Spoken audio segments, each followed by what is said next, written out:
get stuck in a hurricane, 'cause everything around you just keeps on turning. I can see you searching for an escape. The fire in your heart, it just keeps on burning. Keeps on, it just keeps on burning. Keeps on, it just keeps on burning. Keeps on, it just keeps on burning. Fire in your heart, it just keeps on burning. Don't worry, don't worry. You got the future on your mind. No hurry, no hurry. Let's take it one day at a time.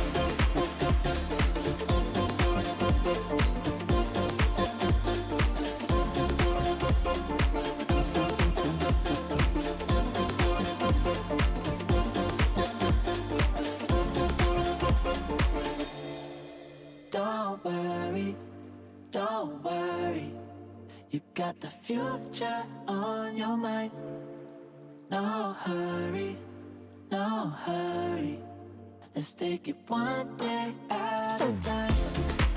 Don't worry, don't worry. You got the future on your mind. No hurry, no hurry. Let's take it one day at a time.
And they can't get rid of the IS4. Adelaide Action X, they're doing it. They set the trap, and it's working to an absolute T. They are hard shots to take, but at the end of the day, it comes down to 10 shots, focus fire, and the Wolverines just outdid them on this one. Good damage from the Scorpions, but I don't think it's enough. I think Matildas walk away with the win from here. They've got a 4-on-3. He missed the shot! After 57 HP, and Madhouse now has a corpse to play hull down behind. This is so scary. Returned and Dell are sitting ducks. Scorpions are winning this fight. They are slowly but surely getting their way back into this game. But damage ammo ranking in E100. Oh no! Has been completely ignored, and another fire! Sentinels are about to be your champions of Season 5. There they go! Well, Cthulhu, we're coming into it, the final week of the round robin, and this is where things really start to heat up because, mate, I've got some great news for you. Some great news for you just around the corner. What a Tanks ANZPL is heading back to LAN, and it's going to be a great time. Sir. I'm super excited for having Cthulhu. We're coming into it. There's a lot coming into today. There's some big matches, but going back to LAN is big. I missed out last year. I was absolutely gutted. They got Mac to do it instead. But this time round, obviously, there's only the one option. I'm coming over with you guys. I'm going to be rocking it there on the desk. And heading to Sydney as well. New Fortress Sydney opened up, and we're going to be rocking it there. Got a lower final, a grand final. You can come meet the community, hang out. There's giveaways, there's themed menus. Plus, there's also that cheeky opportunity to get rub shoulders with some of these big boys on the LAN stage. Look, what are you most excited? Honestly, I'm excited to see the new venue and just to meet everyone. Really, it's an awesome opportunity for sort of the community to band together, to meet up, to finally put the sort of the voice to the face as well of if you've only sort of only been playing together only online. So it's a great opportunity for a great catch up. Plus, I mean, now we have the lower or rather the semifinals and then the finals as well on LAN. Just makes it even more exciting. Not just that, but we've got a couple of good, cheeky events going on at the venue itself. We've got some EBR racing. You can rank and get yourself some prizes there. You can go one-on-one with some of the ANZPL pros in venue in World of Tanks, as well as some free play. You can chill out in the PCs, enjoy a bit of World of Tanks. So there's a lot going for us at Fortress Sydney as well. It's going to be an exciting time. Make sure you are there. 27th of May, the Saturday, is when it all kicks off. So we're going to be there. The teams are going to be there. There's going to be a lot of fun to be had. So make sure if you have the opportunity, rock up to the event and come and be a part of it. But before we get to that, we've still got a bit to go through, of course. Let's have a look back at last week to see how things cooked up for our last play day. Of course, the Matildas took the win over the Wellington Wolverines, a 3-1. Adelaide Action X came storming out the gates in Game 2 and absolutely rolled the North Sydney Sentinels at a 4-0. And then the South Sydney Scorpions denied any shenanigans in that tiebreaker, taking out a 3-2 over the Perth Panthers. A close run affair. And coming into the play, I mean, because this sort of sets a big stage, especially with all the implications of today.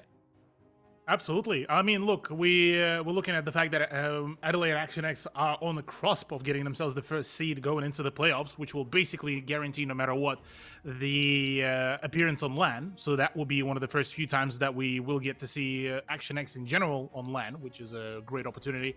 For Sentinels and Scorpions, they get to possibly battle through the very bottom of the playoffs bracket, which could be a little bit of a tedious task for them. And then the ultimate challenge, I suppose, could be said, really, for Panthers and Matildas. Really, for Panthers, it's been a while since they in general made it to the higher positions on the playoffs. For Matildas, this is the first time we get to see this specific roster actually make it to the highest positions. And look at that, our leaderboard coming to the final play of the round robin. Adelaide Action X on top, which is a wild thing to consider. You look back at last season, how things could have been. Matildas in second, tied with the South Sydney Scorpions in second place with 8 points each.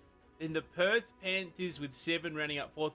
And the North Sydney Sentinels, a fall from grace of epic proportions, find themselves second last on the leaderboard with a dismal 4 points under the belt. Cthulhu, who would have thought these titans of the ANZPL would have fallen so far? Yep. Sorry. Look, you're that shocked that you don't even know what to say. I can understand it. I can relate. It's not every day that you come into this competition and you see a team of the caliber of the Sentinels in the position that they are.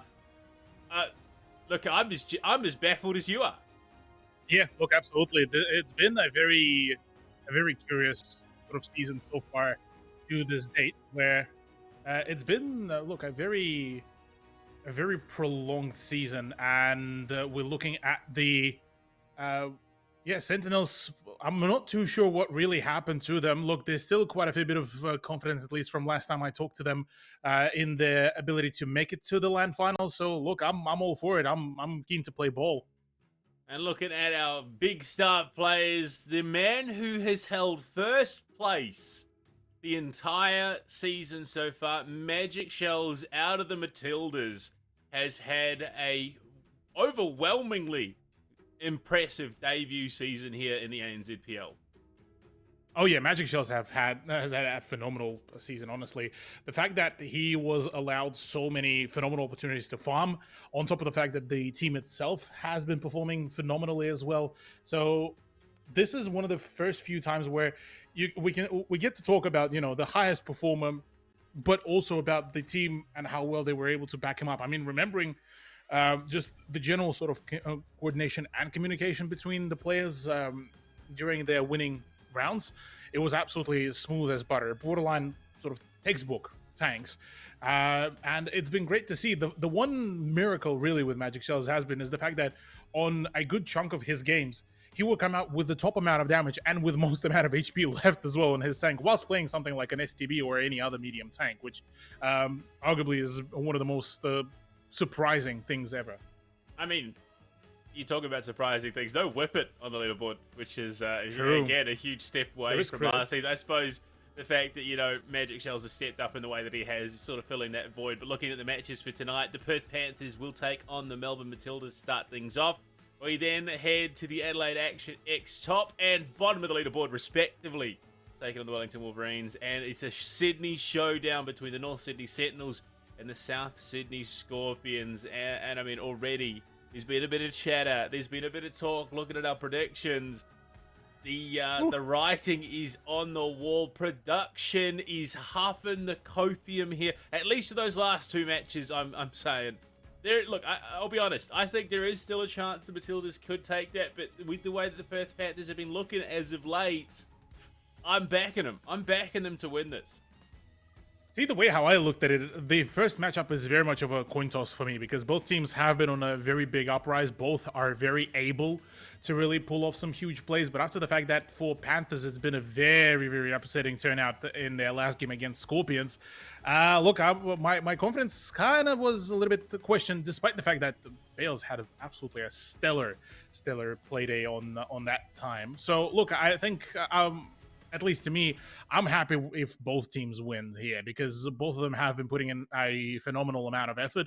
On the Action X versus Wolverines, yeah, look, I'm with you. Production is on a little bit of a copium, although I can't wait for them to clown on us if the Wolverines somehow catch a win. And then, yeah, look, Scorpion versus Sentinels, I think it's... partially, I want to say that it is a little bit surprising that everyone, basically, almost everyone went with Scorpions, because Sentinels they can be a dangerous entity. I mean, you say that Sentinels have half the points of the Scorpions at the moment. There you go. We got our two first matchups on your screen, and the Perth Panthers. Look, maybe it's a case of their future is just so bright right now that they've got to rock the Sunnies. I mean, to be fair, Crit has always been haloed in light in the last couple of weeks of the player camps. God mode, look, he's I think this is locked in laser mode at the moment rather than God mode. But coming up against the Melbourne Matildas, the last couple of weeks have been an interesting one for them. I mean, You look back 2 weeks ago, there was a bit of an upset in the win. We thought, yeah, they're just going to storm on through. They're going to have the season of seasons, especially after last year. They get knocked down a peg. And look, they may have missed out on a huge opportunity presented to them. So you got to wonder if they're going to come and swing in. Here we go. We've got our maps as well. Sand River, Ghost Town, and Muravanka. What do you reckon? See, I'm quite excited for this one because Sand River from Matildas has been a very exciting venture, especially when we get to see, you know, the whole team backing up all the frag ability from each another plus magic shells. We do have Bubbles, who had once again one of the arguably one of the really solid performances, being able to be that distracting force.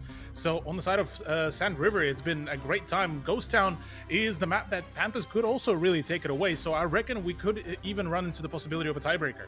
Well, Cthulhu, we're jumping on into it with Panthers involving Matildas. Sand River, a showdown that could really set the pace, especially going into the playoff stage of this competition. The Perth Panthers already looking to make some moves at the moment. Oh, look, I'm excited. This is going to be a big matchup. Look at it. Nothing crazy in the terms of the lineups. The Centurion, though, is once again making an appearance.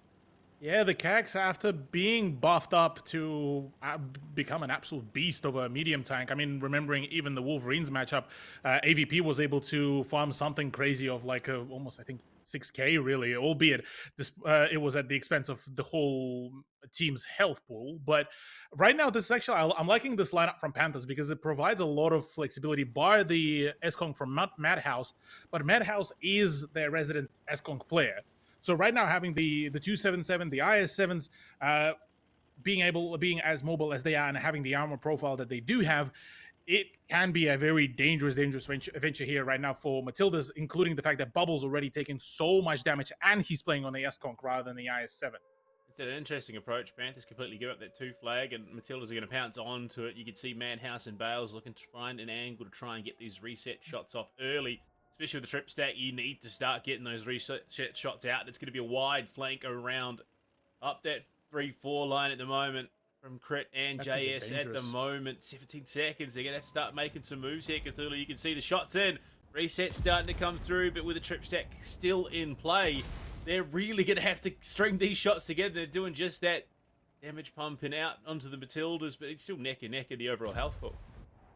Yeah, well, they had to pull away, really, realizing that they had been put into quite a fair bit of a crossfire. Matildas will have to now start taking some of the battles. They need to eliminate Bales. They need to get rid of Madhouse, or at least force him off the position where he's able to really keep on peeking at the Matildas. And right now, Bales is just farming up a storm, really. You're already looking at Joatora Bubbles being put at just about half HP point. Bubbles is actually about to go down in just 2 more shots, and that is going to be a dangerous, dangerous problem for Matildas. But they did isolate Bales there, so Bubbles will actually get the kill before he likely will go down in just a moment. They have an advantage here where they can start to send those team shots in, pumping out damage onto Twin. He's taken so much punishment. They can't finish Bubbles. They need to get him out of this equation. And the Matildas may have found some real traction here at the moment. Whip it on that Centurion. It's just sending shots away. And right now, Matildas are just egoing up on right now. This is going huge. Panthers may have let this one slip. They're down at player advantage. Madhouse copping some real punishment. Crit there in the back of Whippet is trying to finish him off. They can't do it just yet. Crit's in a lot of trouble as he's got to focus on Whippet right now. He's got to finish him to try and get back into it. Joe has been ammo racked and it's a 2 versus 3. Now a 2 versus 2. Oh, this is going to be a close one. Cthulhu JS, the primary focus at the moment. Crit coming in from the back. They need to finish Magic. They can isolate that fight. Crit might be able to turn it. JS in trouble. They can't. He can't get the shot off, and now it's Critical alone. Is there any way he can play this clock? There's still a possibility, really, but not with him over-peaking like he is right now. Perfect bounce as well from Magic Shells. Basically now sealing the fate of Critical because Ravioli being still so healthy with the DPM that he has, it is going to be a very, very powerful and very potent duo. Look for Critical. This is basically it. That's a GG. That's unfortunate though for Panthers that they are losing on the defense because remembering the stats, for Panthers, Sand River was only successful when they were on the defense. So going into now the attack, things could get a little bit problematic here for them. Cthulhu. It might be time to ditch the Sunnies, honestly. As much as it makes you look cool, look, it didn't go your way. Panda, all I'm just waiting for is for Crit to put on the POV camera shot really whilst we are playing, because that's what I'm missing. That's what was the big attraction of Panthers from the last week, I believe, or if not the week before. But look, yeah, this has been a very unfortunate turnout here for Panthers, where they had a pretty good idea overall. They had a really good crossfire there to force basically off the cap. The problem being is that because the trio was so disconnected from the other two, it took them a while to actually coordinate and push. And with the fact that they had to basically divert one of the 277s to actually start getting rid of the Centurion Action X, that also meant a whole lot of problems. Once again, look at this. Magic Shells, 4.4k damage, just absolutely farming on a 277, mind you. The tank that out of all of those tanks has I think the lowest DPM between Esconk and the Cax as well. So this is already, as it is, quite a phenomenal feat from him. Whereas you look at somebody like Madhouse, look, from him on an Esconk, 3.6k damage feels just about right. Yeah, look, Magic Shells is just absolute stock at the moment when it comes to ANZPL. The man, he was, 30 fantasy points clear at the top of the leaderboard, so it wasn't a huge gap, but the fact that he is, in his debut season, consistently kept putting up these numbers is hugely impressive, and the Panthers, look, they seem to have had a game plan. Unfortunately, the shot's not quite going the way that they wanted. The fact that the Matildas then were able to collapse onto Bales after those reset shots came through, and yeah, it really just sort of fell apart. The plan was there. Unfortunately, when it doesn't work, it doesn't work. You have to make do. Panthers are going to have to look to next round to try and equalize. Yeah. I think the one thing that I really would have been interested to see, if Bales didn't commit to going into that deep corner, he would have probably been able to survive for a brief moment longer, even if he would have went for a slightly more wider position, say even that something like a close to B0, maybe C0, and play around those ones. He at least has the room to sort of either fall back or start wrapping around. The position that he ended up basically resulting in him getting cornered, and basically him becoming that first kill. So for Panthers, all things considered, they had a decent idea. Once again, I think it's just it ended up sort of falling through at that base level coordination where it's just the timing didn't work out, the positioning didn't really work out, and the mobility that the I7s and the 277s provided was not really fully utilized. So, well, hoping to go into the next round, maybe Panthers will be able to find a response, but attack on Sand Rivers generally is quite janky. So, look, suppose we'll have to wait and see. Well, I mean, the question is it a case of you have to find some way to shut Magic Shells down? Is it a case of maybe just overthinking the situation? We know there's been talks from the players, and this season especially, we came in with a game plan and then we changed it at the last minute, and that really upset things because, I mean, you've practiced it for a week now and then you do something completely different. It kind of makes it redundant. Yeah, to a certain degree it does. I mean, the way how I think for Panthers it went, they had an idea that Matildas will be pushing altogether, and, well, they certainly did. The problem being is that I don't think they've expected for things to get accelerated this quickly, where Matildas would realize very early that they're just getting farmed from the position that they were, and they would start just full on pushing and going full aggro. This is what has been missing from Matildas last season, and this time seeing them actually, bring out that very decisive decision making has been great. The 111.5As coming out for the Panthers here on their attack, plus that Cax for Bales. The other side of that, Cax for Bales is good. The SDB1 for Magic Shells and a VZ55 for Whippets. I mean, we got a couple of S-Conks in there. OBJ277 and an IS7 to sort of round that out. And, well, the Matildas now on the defense. Look, they're looking pretty solid at the moment. They're looking to bounce back from that rough week 3. And honestly, it's going to be an interesting sprint towards the finish of the round robin. Certainly does look like it, but right now Panthers might actually be on some big brain play, though. Oh, wait, they don't get spotted.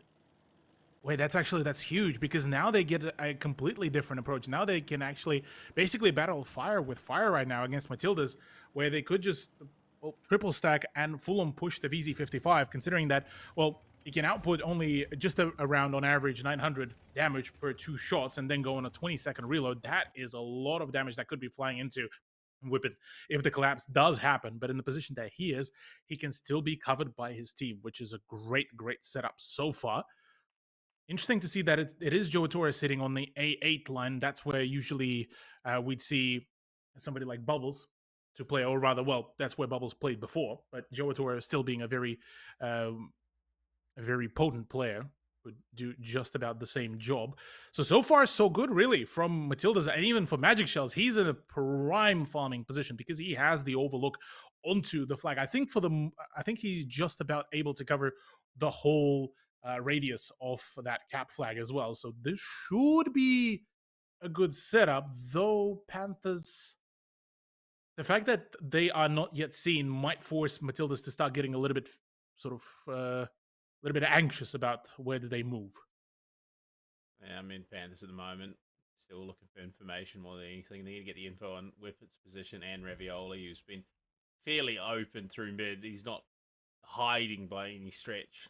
And he's definitely going to be an on-quantity, but Whippet's position, they can find an angle onto him. They're going to start sending shots his way, and it connects to Manhouse, threading the needle there onto him. We'll force him off for the moment. It might be an opening for the Panthers to make a bit of a play over towards this perfect one flag, but realistically, I think more than anything, they're hunting for a trigger to start the brawl. Yeah, basically, interesting to see that Magic Shells is starting to rotate around, even though he had the high ground to really play off the back of. But right now, maybe that is a great idea to sort of back up Whippet in case the brawl does happen.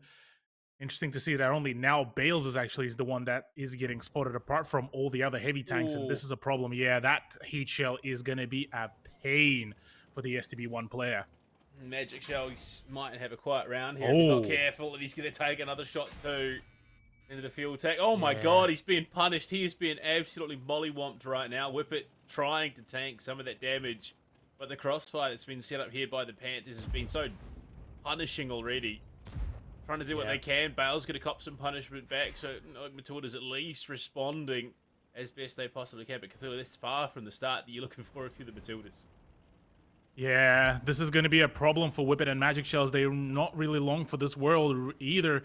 And right now, it's just a race for time. Ravioli, Bubbles, Joe Atora, they all need to make it ASAP and get the crossfire going before either one of the tanks goes down. It's a very quick finisher as well. Magic Shells is next on the hit list as well. And it is a very dire attempt to come back. As you already can see, 5k differential here is basically already spelling doom for Matildas in this round. That's a bit rough though for Twit. He's been ammo rack crit as well isolated. They're just going to pump the shots into him. Magic Shell's still alive. And that could be a big difference maker. They lose Bubbles as well to follow it up. Not long after the fact, this Magic Shell's going down. Bale's putting in some big damage. Twit is just trying to contribute as best he can. The Ignite comes out onto Joe. 2 HP to Dream.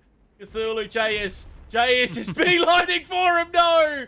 Poor Joe had 2 HP. And the sunglasses are off now for the Panthers. This is serious time. Serious. Poor Joe, man. He was like, yeah, I got this. I'm alive. I can help. And then rolling down that hill like a boulder out of control was JS. Oh, boy. Look, a much cleaner round out of the Panthers there. Oh, yeah. Absolutely, yeah, that was a great turnout there for Panthers, which, look, I'll be honest, after the first round, I definitely had my few concerns about the Panthers, but they managed to really bring it back really smoothly. On top of the fact that, yeah, look, they really managed to nail a good initial bleed. They managed to, before they even started to make the actual full-blown offensive moves, they, I think, bled like something crazy, like almost 2k HP, which basically was that trigger that you were talking about mid-round. So this actually works out perfectly well here for Panthers. They managed to 1-1 on their opponent's map pick. They go into Ghost Town that they know how to play, and they quite happy to play on that one. And overall, yeah, they didn't really lose a whole lot of players before the push came to shove, really. And I mean, you're looking at that, Madhouse once again farming an absolute feast, really. And then you're looking at the Matildas, and you can see the sheer disparity in the damage numbers. I mean, the sub 1k for Magic Shells and Ravioli. Bubbles barely getting the 1100 damage, and Whippet and Joe Atora being at the top with 14 and 1500 damage is already basically telling the whole story of just how clinical that round was from Panthers. Yeah, I mean, if there was some equivalent of whiplash when it came to fantasy, I think Magic Shells has unfortunately just experienced it. 170 fantasy points in that first round, 9.3 in the second is a pretty, again, much like the Sentinels, bit of a devastating fall from grace. But we know, look, Magic can have a rough round and he can definitely bounce back between maps, of course. And it was a much more even spread across the board there for the Panthers. It really stemmed from these opening this opening salvo onto Whippet. Whippet falls back. Magic tries to come in and assist, and then they both just get farmed. Oh yeah, that's basically the only way to really describe this. They both got farmed in the early stages, which was that opening for Panthers. I mean, yeah, that was an absolutely just phenomenal turnout. The RNG worked out perfectly well in terms of the accuracy, and the initial few shots, even from Madhouse, the position that he was in, were just absolutely crisp. Yeah, Here there's that finisher Joe. as well. Oh, look. Done. You Gone. know you're gone. You know you're gone in that situation, but it's still a pretty terrifying prospect. I'd imagine. Yeah, come on, move, please, and then you realize that you're several tons of heavy metal, and you're not that mobile when it comes to these tight situations. But it's a 1-1 series at the moment. The Matildas, I wouldn't imagine it too. I mean, despite the faces, they're pretty grim-looking faces. I don't understand why you're looking that grim. It wasn't that bad around. It's still 1-1. You still have the opportunity. Take it as a clean slate. Don't get too into your head, because we know, you and I, we've seen what happens when players get into their own heads. Oh, yeah. The tilt happens, and then all of a sudden the series just in a write-off. You can't let that happen. It's only one map in. Oh yeah, it's only one map in, absolutely. Yeah, I'm with you here, Panda. And I reckon, yeah, look, for Matildas, I don't think they yet on the full tilt send. The one thing that is quite curious as well that I sort of didn't even get to really highlight before, Bolognese is missing from action. So that could be at least partially one of the cases as to why we're having a few misplays maybe from Matildas, given that Bolognese being the core member for so many playdays. Look, it's a bit curious, to say the least, as to how come he is missing here. But looking at the lineups, yeah, look, that is quite a heavy advantage already in terms of the health points. I mean, we're talking 15 versus 13k. And Panthers will have a really nice buffer to really play around with. Well, I mean, it looks like it's big, but realistically, by the numbers, it's only about 1,300 realistically. So it's not like it's a complete tank worth of HP on top of what the Matildas are bringing. It's still hefty. It's still going to take some extra damage, but it's not impossible. We know what these guys can do. And yeah, I think Bolognese being out of this equation, yeah, Crit's just ego challenging out in the open at the moment. And we can already see there is a bit of a fight brewing over towards this one flag at the moment, up that 7 line. Oh, Joe. He's trying to get a position. They're trying to get some action from the IS7s. Crit going to take the first punishment. They want to commit to the fight. Oh, this big damage going out to the Panthers at the moment. But the wrap around here, the E100 the Mals, if they can flank him from the back, get Whippet and Ravioli al dente in a bit of a trouble spot in those T57s. If they can start to put the damage out, this could definitely get turned around. But right now, the Matildas in the lead. Yeah, Matilda's in the lead. This is a good amount of just clip damage coming out of T57s. The beauty of them is the fairly short clip reload as well, so they can keep on pumping out the heat rounds very rapidly. Joe Atora, though, and Magic Shell's already copping quite a fair bit of punishment as well. So, funnily enough, the Panthers are still in the lead by the HP, but I say that very rapidly. That keeps on decreasing even further. Whippet needs to stay alive, needs to keep on reloading, keep on rolling with the punches, because, well, for Bubbles, for Joe Atora, for Magic Shells, they're getting very rapidly low on HP, and, well, there's the first kill already. And Magic Shell's out, JS soon to follow, so it's a 1-for-1 ultimately. Both teams, I mean, this has been a reasonably even affair. I think the moment the gap has started to widen, the Panthers now up by about 1,600 HP. Joe hanging on with 15 HP to Dream. Last time he was run over. Ravioli's farmed up 3k.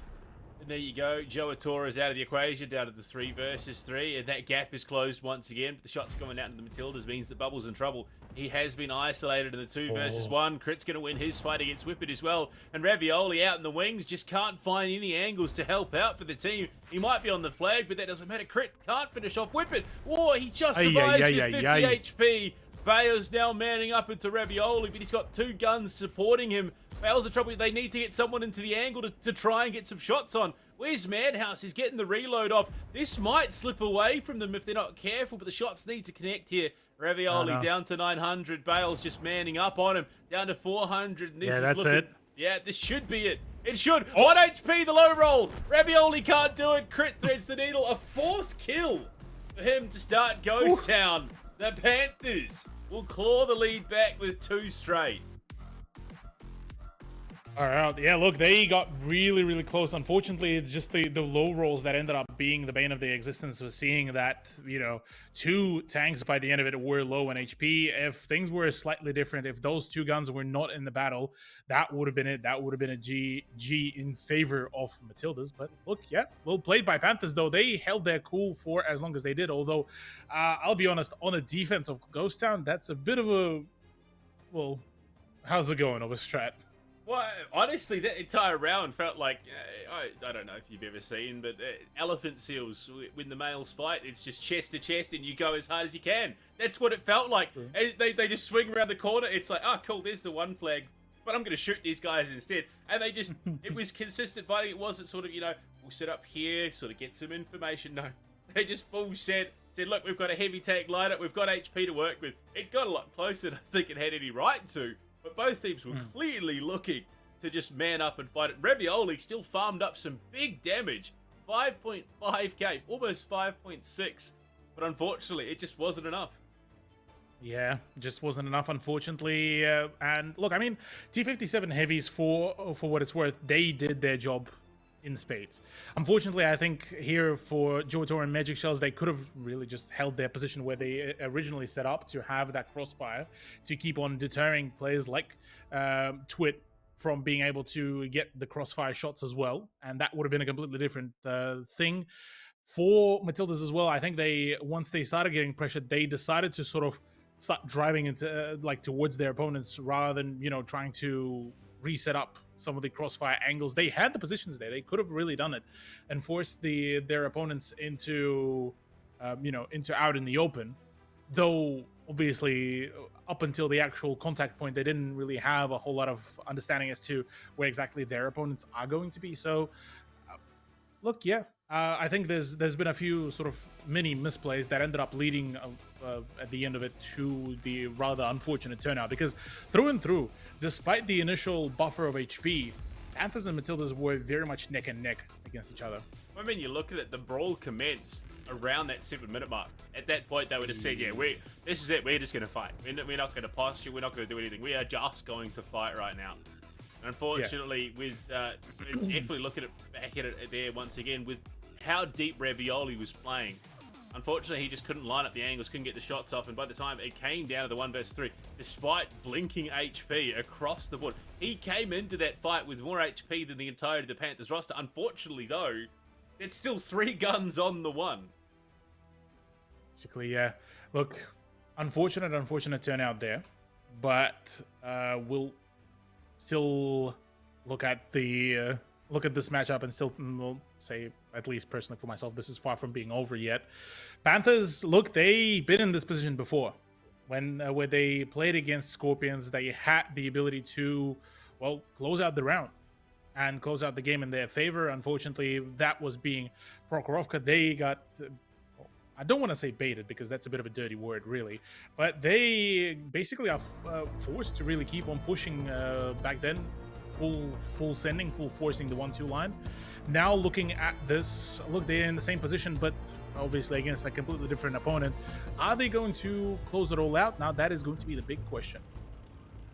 Well, I mean, Cthulhu, the wild thing is, 2 rounds off the back of that initial Matildas round, we head into things. The 50B coming out for Bales, double E100 setup between JS and Twit on the side of the Matildas. The Minotauro coming out for Ravioli Al Dente. We've seen it a couple of times. It has not had the greatest track record so far in PL, or BL for that matter, here in ANZ. See, what can Ravioli do with it to try and make some success happen? Look, Minotauro can be a great position only if you play it in a very much of a hold down position, which Ravioli unfortunately currently just abandoned in hopes of playing a little bit more of up close and personal. Problem being is, again, the moment he gets overwhelmed, that's only 2300 HP that you can work with, and that could get rather problematic. Albeit, again, you can still keep on pumping out a rather monstrous amount of damage with the clip that the Minotauro has, though 8-second, I believe, intraclip reload can be a pain to deal with in terms of the consistent damage. Good early shots, though, onto JS to get the 100 nice and, well, at least lower on the HP rather than taking on the fully healthy 3k HP tank. Yeah, look, you want to tenderize the steak before you go ahead and try and eat it. So, good shots into JS. Try and tenderize them up a little bit. Maybe use some onion, pineapple juice. Great for tenderizing a steak, but yeah, probably not how you want to tenderize up a tank. And right now the IS-4s are bubbles. And Magic Shell's just looking to test that water. That initial shot will give them a bit of confidence, maybe. You can see the positioning of the Panthers at the moment. Look at that one-line push at the moment for Crit off on his own, on a mission, looking to do his own thing, whereas the rest of the Panthers at the moment all grouped up, ready to go. Yeah. I will say, though, they need to rendezvous with the Centurion Action X before they make that decisive push. And right now, they're going into a fully set up crossfire line by Panthers, so they are ready to receive it in full. And they, mind you, they're the ones on the attack. Matildas could have literally sat there and waited, but no, instead we are going for the full all-out send, and already Magic Shell's out in the open. Whole team, as a matter of fact, is out in the open, and they're about to get, well, driven into the crossfire that will get them farmed up to all hell. My friend, the Minotauro should not be face tanking this lineup. That is not it. Ravioli, what is happening? And Crit's now into the fray as well. The fact that it was a 4-on-5, and Ravioli is about to go down. One more shot and he's finished. Crit swings wide, can't connect, unfortunately. But never mind, it's Twit to do it instead. And Matildas, what are they doing, man? Matildas may have let this series slip, Cthulhu, off the back of what was a phenomenal round one. It is all coming apart. Magic Shells goes down. 4 versus 3 player advantage there once again. Bales tagged up to all hell, 647 HP, but he gets the ignite onto Joe. It's all crumbling. The dream that was the Matildas Magic season is falling around them. I mean, at one point, we thought they were going to be the ones to take first seed. Now, though, it's looking like that dream has turned into a nightmare. It's Whippet and Joe left. And the absence of Bolognese potentially being a factor here in this matchup. Regardless of the case, the Panthers are going to walk away with a 3-1, barring 3 tanks flipping for the Panthers. Off the side it goes down. Whippet's just going to full send it and try and finish off Twit if possible. Oh boy, he's going to get Twit, but he's got 2 more tanks to fight. And what 4,900 HP, he's got 700. Yeah, that's a pretty one-sided affair. Yeah, look, not gonna lie, look, a bit painful to watch that one out of all of these, because Matildas had the setup, and the moment if they would have even just peeked around, realized that there's already, you know, a pre-fight position being set up, they could have really just bailed out from there, rearranged the position, reset themselves up, because the initial peak that they had set up against the Panthers was a fairly safe one. Just a side scraping IS-4, even wait till Whippet comes around. Through the, I believe it was just the red line around the ship's side of Ghost Town, he would have been able to spot that crossfire. He would have had the mobility to spot the crossfire, fall back, relay the information, because knowing him, he would be probably at least one of the few people to call within Matilda's rosters, and then be able to dip out and just do the job. But instead, they decided, hey, we're going to tap into what basically Matildas were doing last season, and that is proceed to just full send blindly. And, well, that's the end of it. So, look, I guess I'm the clown here on the predictions, and the big kudos for Panthers for basically forcing Matildas to play their way.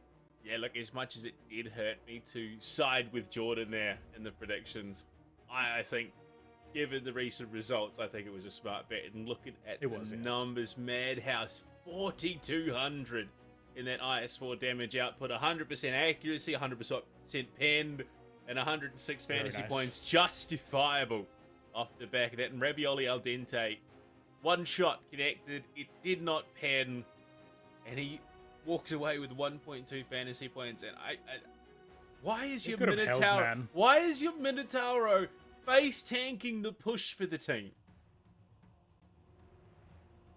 I have almost too many questions really for that whole matchup because there's so many things that just didn't feel right, and I'm not too sure that, or rather, what really happened there because they were the ones on defense. They literally could have just sat there, hold down. They had the tanks to do it. They had the landscape to do it, and yet here we are, sort of thing. So and I Bubbles- might be sounding mad and upset. That's because partially I am, because this matchup had the potential to be one of the highlight matches due to the fact how well both of those teams were performing throughout the whole season. So Bubbles was originally leading the charge, but then they switched priority, and all of a sudden it was Ravioli out in front, and it just sort of crumbled from there.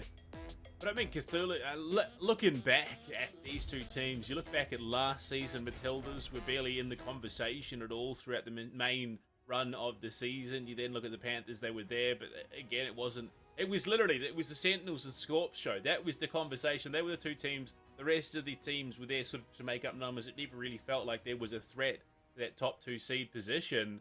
Now coming into this year, the script has changed. Everything has changed. It is no longer, is it going to be Scorps and Sentinels in the grand finals? There is any number of teams. Honestly, I could see Action X in the grand finals. I could see Panthers in the finals. I could see Matildas in the finals. I could see Scorpions in the finals. Sentinels, we'll see. Yeah, we'll That's see. the Yeah, question. look. That's the questionable team this season, which is absolutely wild. Yeah, look, it definitely will be quite an interesting sort of playoff season. I'll certainly agree with you here, Panda, because on one side, I mean, we could be looking at the story that, you remember Sentinels in the regular season. Yeah, they would occasionally let slip a couple plays here and there and then go absolutely monstrous in the playoffs. On the other hand, you're looking at the Sentinels as just in general this season, and it was more than just the 1 or 2 plays that slipped by. There's a whole few games that slipped by them, and they completely let their opponents to run away completely. So, look, for all intents and purposes, I'm just with you. I'm not too sure how things will really go here from them, but I am absolutely keen to see how will even the finals really shape up, because with this being the last day of the regular season, this could be spicy. And I mean, look, the obvious talking point out of that matchup for the Matildas, the absence of Bolognese. And we've seen what that he brings to the team. From what we're hearing behind the scenes, it is sort of that level head, making sure that everyone is playing the game and not just playing it as if it was a ranked, just a pub going in and, ooh, look, I see a target, I'm going to shoot it. It just brings some added depth to it. But Cthulhu, I have some great news. I have some awesome news for us ready to go. It's going to be crit coming in. Oh, no, okay, never mind. I'm wrong. We've been baited. Production is throwing us for a loop. We're holding for a second. We're not going to be thrown in the interview just yet. But, look, I'm excited to hear what's going on in the Panthers camp, because you look at back last season, it was, they had a few wins here and there. It really was a pretty rough season for them because Sentinels and Scorpions were just rolling over all their opponents. And I'd argue this is probably one of the most competitive seasons that has been there for ANZPL for the last, year or two. Absolutely. Well, mind you as well that this is one of the shorter seasons as well, so things definitely looked a little bit fun, I guess. But yeah, look, I'm keen to hear what Crit has to say about this matchup. Let's get him in. Playoffs. Sheepish, mate. Are you being abducted at the moment? What? Crit, look. It's the size of the dub, Panda. Before the aliens take you away, Crit, talk us through it. I mean, it's been a ripper of a season for you guys, especially compared to last year. I mean, what's going on behind the scenes that is causing this success? I've turned my monitor up really bright this season so that I can see like every pixel really well. That's I think that's number one key to at least my success this season. Second of all, I think that everyone in our team's synergizing really well. We're scrimming super hard, especially on Wednesdays. We're working well together. We've got a core 5 that's really strong, and then a core 7 that's also really strong. We're performing much better than we did in previous seasons, and I'm happy about that. Yeah, definitely. Look, a huge upgrade for you guys in general, really. Yeah, but look, now that you guys finished up with the regular season, now that the playoffs are slowly but surely coming forth, out of the teams that so far managed to make it into the playoffs, who do you reckon makes it into the three that will make it to LAN? Right. I think that Action X will make it. They're playing super well this season. Their qualifier is really, really good. I also think that Sentinels will. Sentinels are tried and true, the strongest playoff team that we've ever seen. So I think Action X, Sentinels, and then us. I think we'll make it as well. I mean, Alright. look, were you at all worried in the matchup today? I mean, Matildas come in with a strong round one. Were you guys at all concerned that you were going to be able to bring it back? Was it just, look, they got their freebie and now it's time to farm up? Yeah, I was concerned of the first game. To be honest, we played pretty badly and we played into Matilda's hands. They're a good 5-man YOLO team, and we sort of let them push us. And then in the second, third, and fourth game, we adjusted well and sort of baited them into our setups, and we farmed them off that. Well, look, Crit, I'll give it over to you. We'll let you shout out fans, friends, anyone that you'd like to give a yell. Shout out my mum and my dad. I would not be here without them. And shout out to all the other female parental figures in the community. All right, go away, Crit. Go, just leave. Just leave. Crit. Oh, ANZPL's feral, man. There's only so much you can say. My God, what an absolute... Oh, dear. It's the new tank coming just around the corner, Cthulhu. We're going to be adding a new clown car to the roster of tanks and PL. No, look, in all fairness, Panthers are looking solid at the moment. You got to give them the props where they're due. But, look, okay. Man's completely derailed it all. It's an absolute clown show. What? Do your colour thing. Talk to me. Talk to me. Look, talk to you. Look, I'm definitely a little bit surprised how one-sided Ghost Town ended up being. Seeing as, for Matilda's, things were definitely looking quite promising. They looked like the team that were, equally training hard and preparing hard for the matchup. But look, as Crit said, they fully acknowledge that they are like a really good YOLO roster, and they should and that should be acknowledged. So Panthers did exactly that, baited them in. Though I'd still say that the first round of Ghost Town was definitely a little bit questionable. But look, overall, I'm definitely looking forward to see how will the Panthers playoff season will really shape up. Not nearly as questionable as Crit. Cthulhu, we need time to recover. We're going to throw it to a break. When we come back, we get into the serious end of the matchups. No more of these Panthers shenanigans. When we come back, we'll look to carry on match 2 and 3 just around the corner. See you back soon.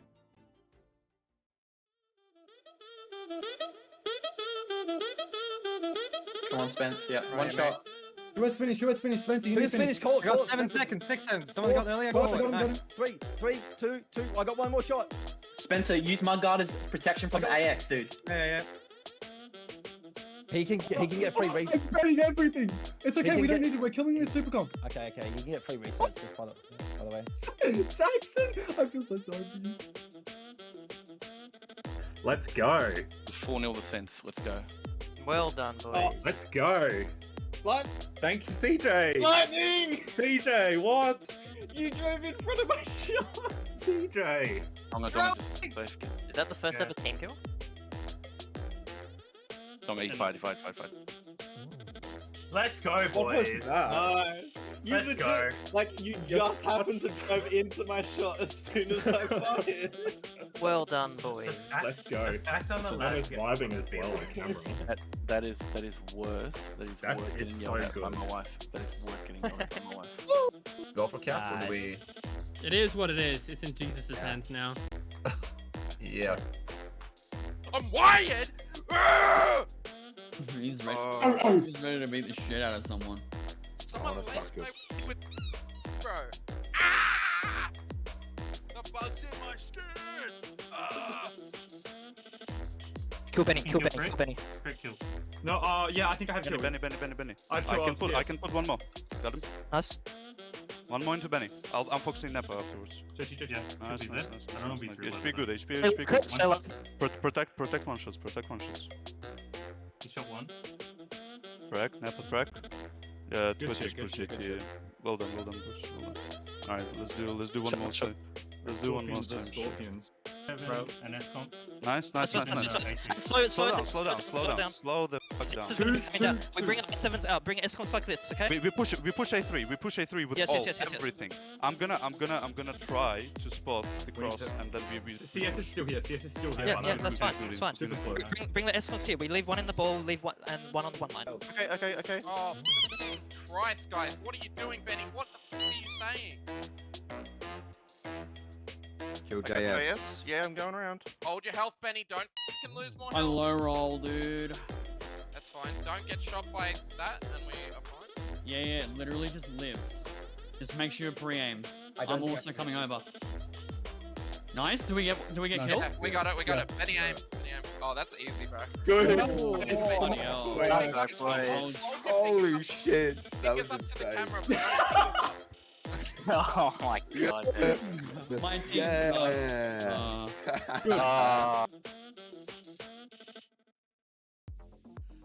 In our first series of week number 4. Very important series if you're the Wolverines. In fact, I mean, look, it's fair to say it's an important series for every single team playing today just because of how close the standings are. Yeah, that T57 Heavy is just absolutely pumping out the damage, and that was absolutely huge between him and Flaming and Sir Robin. That was a great takedown as well of Magic Shells. Excellent play. Now that basically 2 1v1s would basically decide as to who could actually come out the victor. Wolverines, surprisingly, actually coming out successful out of this one. 13 seconds left here for the reset. Who's going to get it for the Matildas? No one, it looks like, and I think that might actually be Wolverines potentially swindling themselves a victory. Flaming, get around that corner, he's done it. This is not fair. This is a 1-on-4. Yeah, 1-on-4, but this should still generate just about enough time for the T57s to come around. The IS4s, Sir Robin and the S-Conk. Yes, it'll still be a tank deficit, but I mean, look at the sheer amount of the heat rounds that can now be just dumped literally free of charge. And this is just your perfect Wolfpack mentality from Matildas, roaming around the map as 5, or in this case, I guess really as 4. Wolfpack doing what he wants to do with the Lone Wolf, but they're isolating tanks, and Wolverines aren't really doing anything about it. I think they didn't expect for the Matildas to get as fluid and as quick on the decision making as they thought things would go. AVP really needs to connect here onto Magic Shells. If he doesn't, I mean, again, another missed shot. Magic Shells, he's still a gun in the game, even if that's not required at this point, I think, from the Wolverines. Bolognese is getting pretty low. Starting to get a little bit tight for Matildas here. You got 2 tanks down to a 1 shot. Toddy bounced one off the front of the IS-7 as well. So somehow Bol's still alive for so long, I don't know. And obviously on the defense, Whippet's just going to drive the tape. Doesn't need to do anything apart from leave. Sure, Spencer will die, probably. But if he gets one more shot into AVP, even if he doesn't, it's pretty clutchable for Whippet in the 1v1. That should still be a nice finishing shot. Yeah, perfect aim. Yeah, AVP exactly. and missing a shot. That's a second shot. Whippet, what are you doing, buddy? Like, you can't lose this 1v1 if you're Whippet. That would be very embarrassing. That's a little bit closer than you would like to see it being. If he bounces a shell here or misses a shell, AVP might just have the DPM to get it over the line, but Whippet secures it. With Saxon though gone, now it's a 2-tank advantage, and yeah, that's the high time for just complete overpush and overmatch. Is that they are out of contention for the playoffs now. It's 3 rounds won in 4 weeks for Wolverines, so they're really gonna have to go back to the drawing board. Would be changing continuously, and yeah, with problems galore.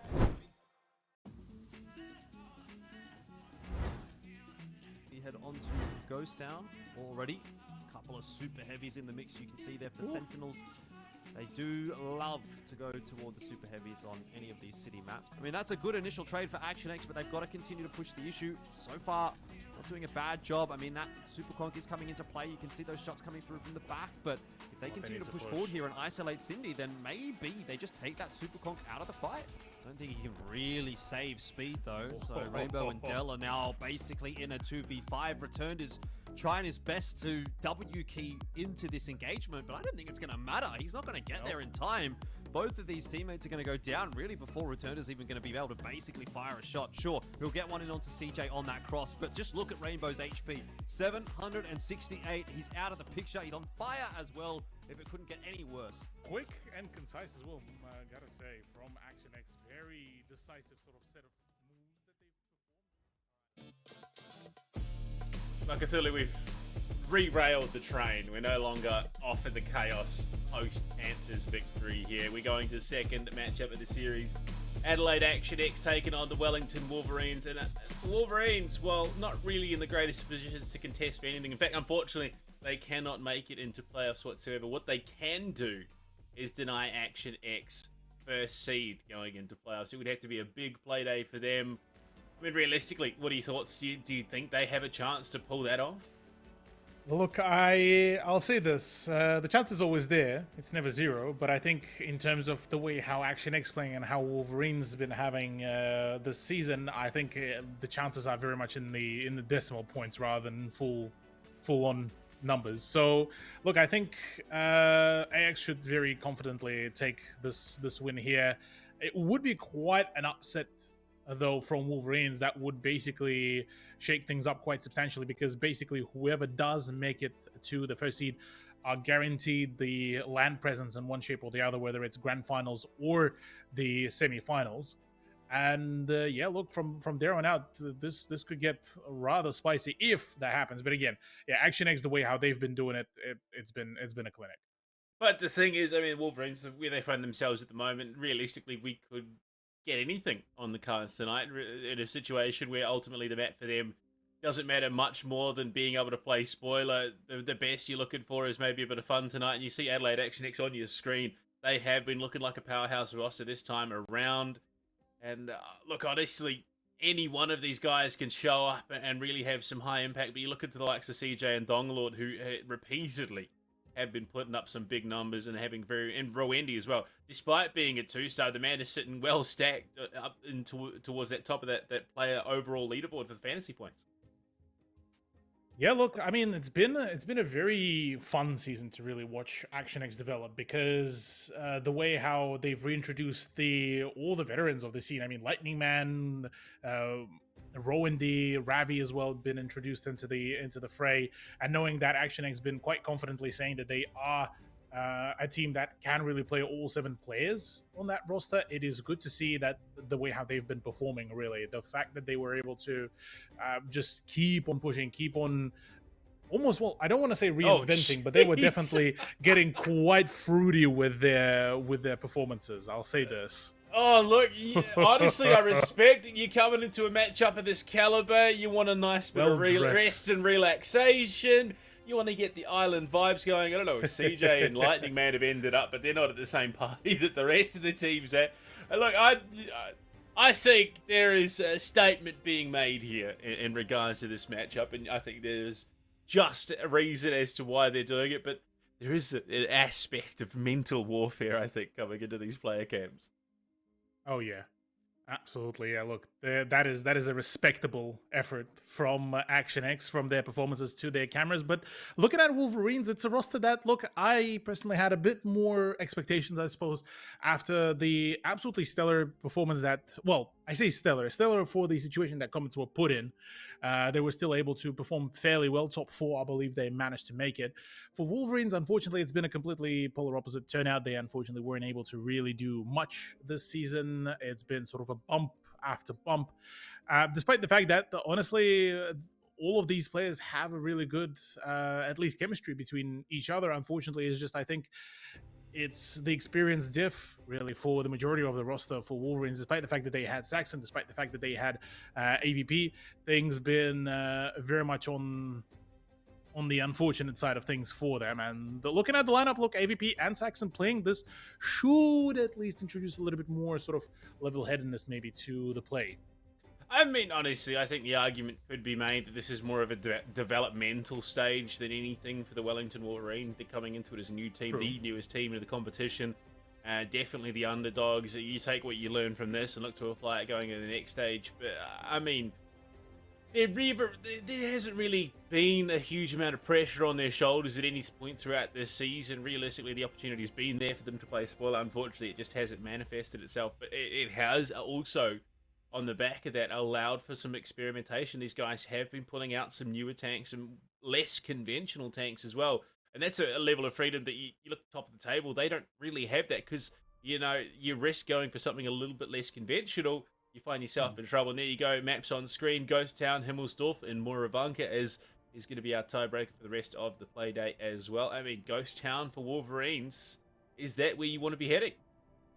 Look, I think for Wolverines, it's the current situation is damned if you do, damned if you don't kind of thing, really, because Ghost Town against AX after their recent performance, whew, that is by far arguably one of the worst situations that they could find themselves in. I mean, looking at the Himmelsdorf for Action X, look, I feel ideally you probably would have wanted to for the Wolverines to actually pick Himmelsdorf and Ghost Town to go for Action X, because remembering the turnout for Action X on Himmels against Scorpions, that is going to be a bit of a pain point, really. And I mean, poor Donga would probably have the most amount of the pain coming out of that. But overall, look, I think map pool certainly favors here for the Action X, whereas for Wolverines, look, it's no matter what, they're struggling for their life. I mean, honestly, I think I think it'd be foolish if the Wolverines did much more than look to have a bit of fun tonight, and we look to jump on into Ghost Town to start things off. Of course, Cthulhu, Action X primed and ready. I mean, they're first on the leaderboard at the moment. A win here would all but seal the deal in that position. If we go to a tiebreaker, though, if Wolverines could pull something spectacular out of the bag, that's where things start to get fun to close out the play day. But right now, we're jumping on into it. Ghost Town. I mean, I'm not seeing anything wild out of the ordinary here. For the most part, these are all tanks that we've seen today. I mean, that 111.5A was picked once by the Panthers, and we didn't really see much of it again. So, Wolverines bringing some real heat today. Yeah, that's absolutely true. Look, the one cool thing that the Wolverines are bringing in is all of their tanks actually will be firing the heat rounds here, so they should be able to have some really good penetrating power. The problem, though, is that if they want to go for some of the tracking shots whilst dealing damage, that could be a problem, since the heat rounds don't actually go through the tracks. They only damage them, and that's it.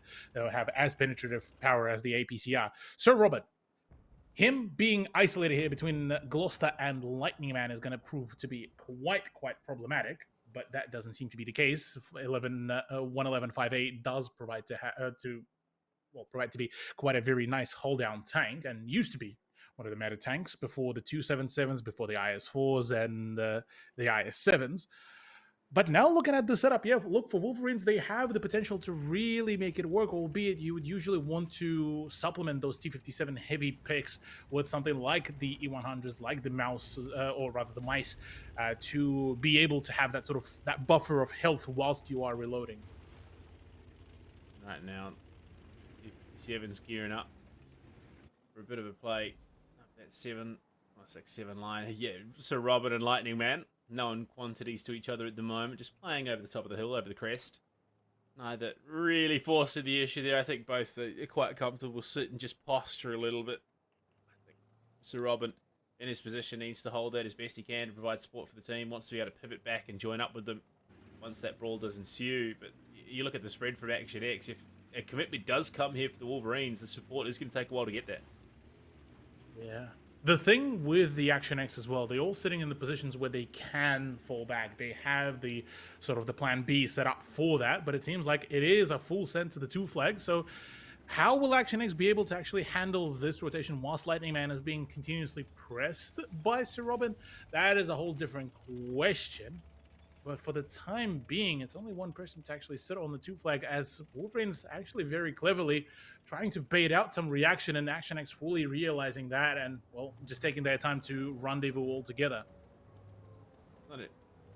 Slightly less conventional roster, honestly, given the play that is being mounted by Wolverines at the moment. Usually you're seeing some heavier tanks, the E100s, maybe a Mouse or 2, just sitting there stacked up on each other. But right now, it's a fairly meta roster for other maps, you would imagine. But Lightning Man, having suffered the first blow here, is still just posturing again at the moment.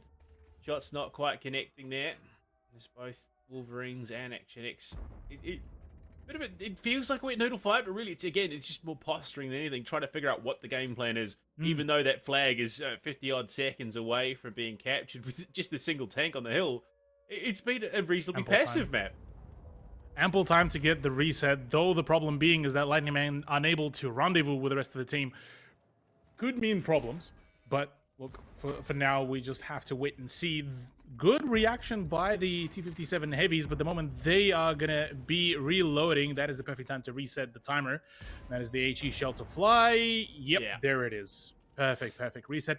And now Rowandy doesn't really have to do much. Again, for the next 2 minutes, he can just chill, wait for the play to happen, because it's Wolverines who need to attack. And if he's able to keep on resetting in a very stable manner, like he does, that's basically free farm.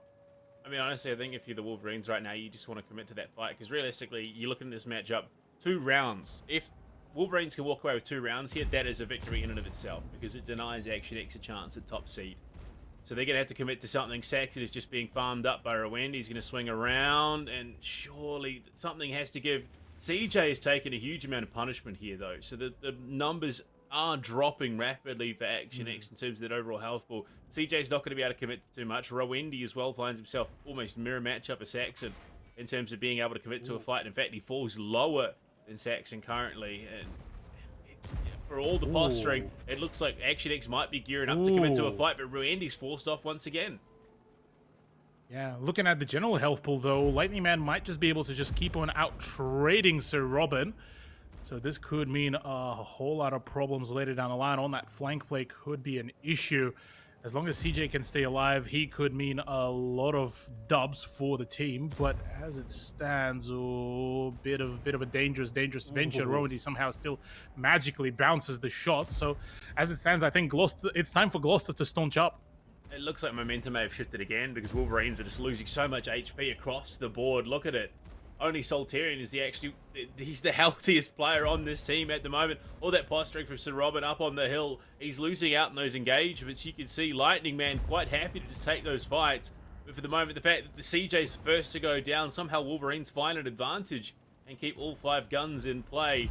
They might just won't be able to turn this one on its head, but they are down about 1,500 HP. They need to start getting those team shots in. If they can remove another tank, that'd be huge. With Flaming going down, Sir Robin, low roll keeps him actively in play, but for how much longer? Lightning Man, both of them are within 1 shot of going down. Lightning Man on the reload, looking to get the shots off. He goes for the full reload too, as Sir Robin is taken out of this equation. But it is effectively a 3 versus 3 in the city itself. Gloucester taking a shot. Rowendi swings. 382 damage, so not going to be quite in range for them to finish him off just yet. They're going to have to get the high roll if they want to make it a possibility, but Gloucester taking some huge punishment there. Unfortunately, more players bleeding in the background. It's Saxon and Soltarian alone versus 4. And look at that Ravi, full HP, happy as Larry on the Super Conk. He's going to get himself in, pick up Gloucester and Rowendi's position. They're just going to sit it out. Yeah. They're happy to do it. I mean, minute 20, they can just play the time, and that is exactly what they're doing. They're happy to just keep it tame, keep it peace. Well, I say peaceful, but it's more so that they don't have to just, full on outright rush and pull a Matildas. And yeah, look, at this point, they can just overextend. They can play for it. Ravi is full HP, so no matter how many tanks do go down, he is able to outmatch Soltarian, and well, Wolverines do fall at the end of it. Peaceful in the same sense that you're right in the middle of a bar brawl and you've got to fight regardless of the situation. So, yeah, like as peaceful as you could allow in that situation. And, I mean, Action X, they play their game. They don't fall to any sort of shenaniganry. Lightning Man holding the position that he did for as long as he did, successfully as he did, was really huge. The fact that Sir Robin couldn't get involved in the fight, I think if they had Sir Robin in the city, if they'd been able to find the shots there, and overthrow in around the flag, maybe they could have made something happen. But I think what we saw once again, as has been the case every week, was a showcase of experience over ability. Yeah, look, absolutely. The fact that for Action X they took what almost nowadays feels like a very unconventional, very almost too slow of an approach, actually ended up working out just spectacularly for them, and it is absolutely commendable. The fact that they didn't really look to get too much into the action. They just played their cards just about enough to keep their opponents at bay. And the fact that they played for time, they were on defense, they really didn't have to over-aggress anywhere. And the fact that it was a I say full commitment. It was still quite a fairly spread out positioning by the Wolverines, but majority of their attention was towards that 2 flag. And it all played out just right into the hands of Action X. I mean, you're looking at the numbers as well. Ravi, Rowandy, Lightning Man, all on 3+K damage, and it's all looking really, really solid. You look at Wolverines. Look, it's still commendable that they tried to make the T-57 heavies work, but unfortunately, only one of them do end up working out. For Saxon, look, it's been a bit of a rough sort of hand that he was dealt, that he was the one to sit on the flag, so unfortunately wouldn't been able to really farm up too much damage, but he did the best of his situation. So overall, by the fact that Soltarian and Flaming unfortunately couldn't really get into the fight fully, it was still a pretty well set up positioning by Wolverines. I have to say, though, the most impressive stat there for me is Ravi.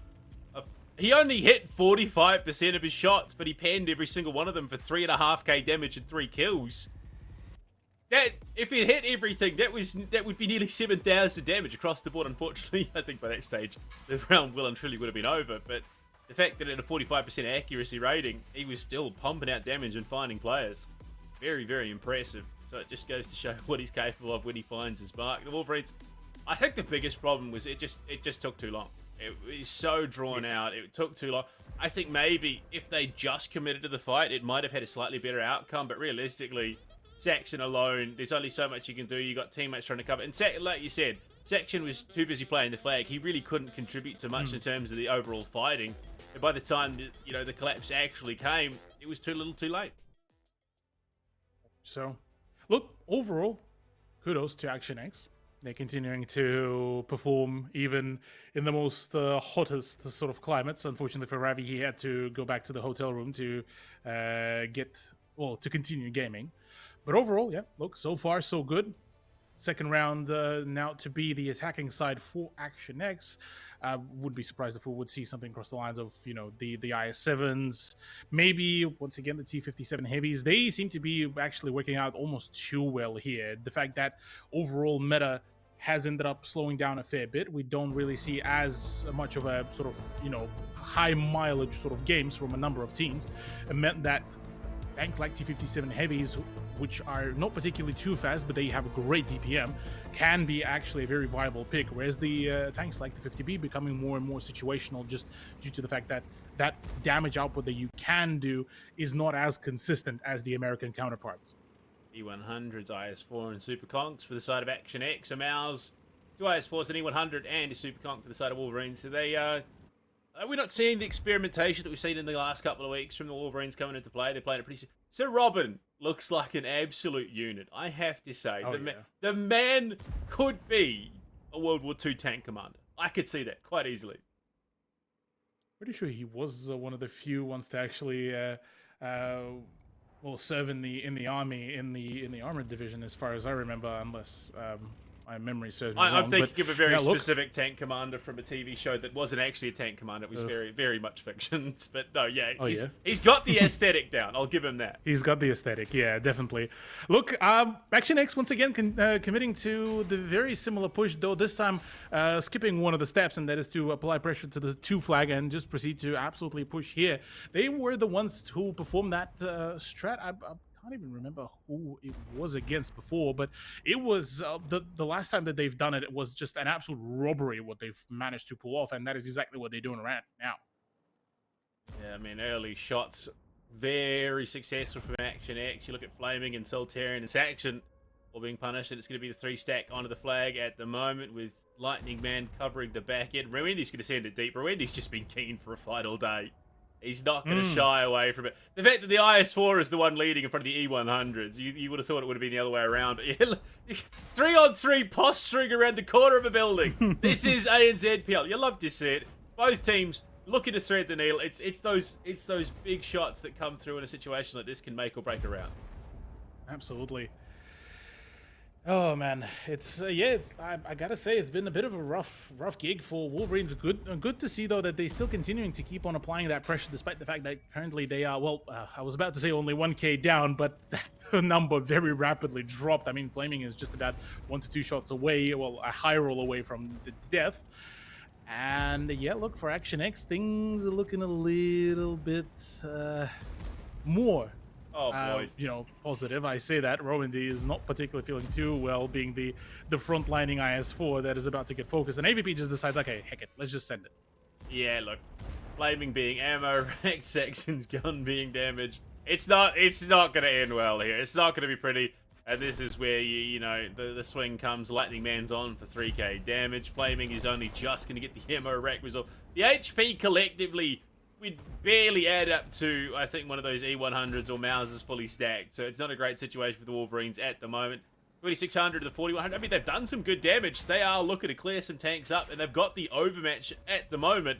But the HP is not there to match, and Ravi is just bullying poor Saxon at the moment. They need to get one of these low HP tanks out. Unfortunately, they can't do it. And, oh, this is just going from bad to worse. It's a rough gig. It is a rough gig for the Wolverines. Ooh. Now down to the 2, and I think Action X are just going to mop this one up quite cleanly.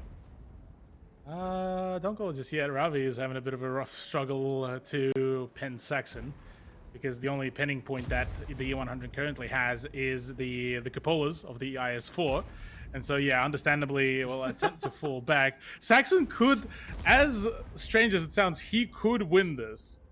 Well, the wet noodle fight has turned a little bit. So Saxon copped a shot, Ravi copped a shot. Saxon a little bit more hesitant. There damage. You go. Yeah, look, unfortunately. So, I mean, realistically, there is a possibility. There is a world in which Flaming does clutch this up. But at 29 HP, someone just has to run into him and the round's over. So, realistically, he's going to have to play this one like an absolute madman to pull it off. Can't expose too much. Ravi is watching around the corner. He's got 40 HP as well, so this might be an opening for Flaming to get a kill. He's going to send it wide. But, look, again, I would say it, barring a miracle, this is going to be a 2-0 start to the series for Action X. Yeah, look, I mean, yeah, 2-0 is going to be perfect for Action X, not ideal for Wolverines, as this is arguably one of the closest rounds that they could have gotten to. But yeah, look, a bit of an oof there indeed for Flaming. A bit of an upset turnout, or rather upsetting turnout there really for them. But look, Action X did get challenged there. And yeah, CJ is, well, understandably a little bit... probably annoyed is one way to really call this, because obviously leading up to the playoffs, leading up to possibly grand finals or even the semifinals, TJ would want his team to clean up the act as well. So look, there's definitely a few case and points there that need to be cleaned up in terms of just how they're pacing, how they're coordinating some of the pushes, because look, if Wolverines had slightly more HP to really play around with, that would have been the round. That would have been the one to take away from Action X. Ravi putting up the numbers, my god. Saxon, though, at least having a little bit better of a time this time around. 5.2k damage and 111 fantasy points. I do have to imagine, though, to some extent, there is some sort of defaulting coming out of Action X, because, I mean, you got playoffs just around the corner. You're not wanting to expose too much. You kind of want to just give the bare bones so that you're not revealing too much of your opponents, especially, you know, if you've got those teams that are doing the VOD work. You know, I would imagine the likes of the Scorpions, and I think Matildas, unless they're absolute fools, would be doing a lot of that VOD work going into the playoffs, trying to figure out how teams are looking to approach certain maps and whatnot and all the rest of it. So I would be surprised if we're going too deep in the Adelaide Action X strat book today.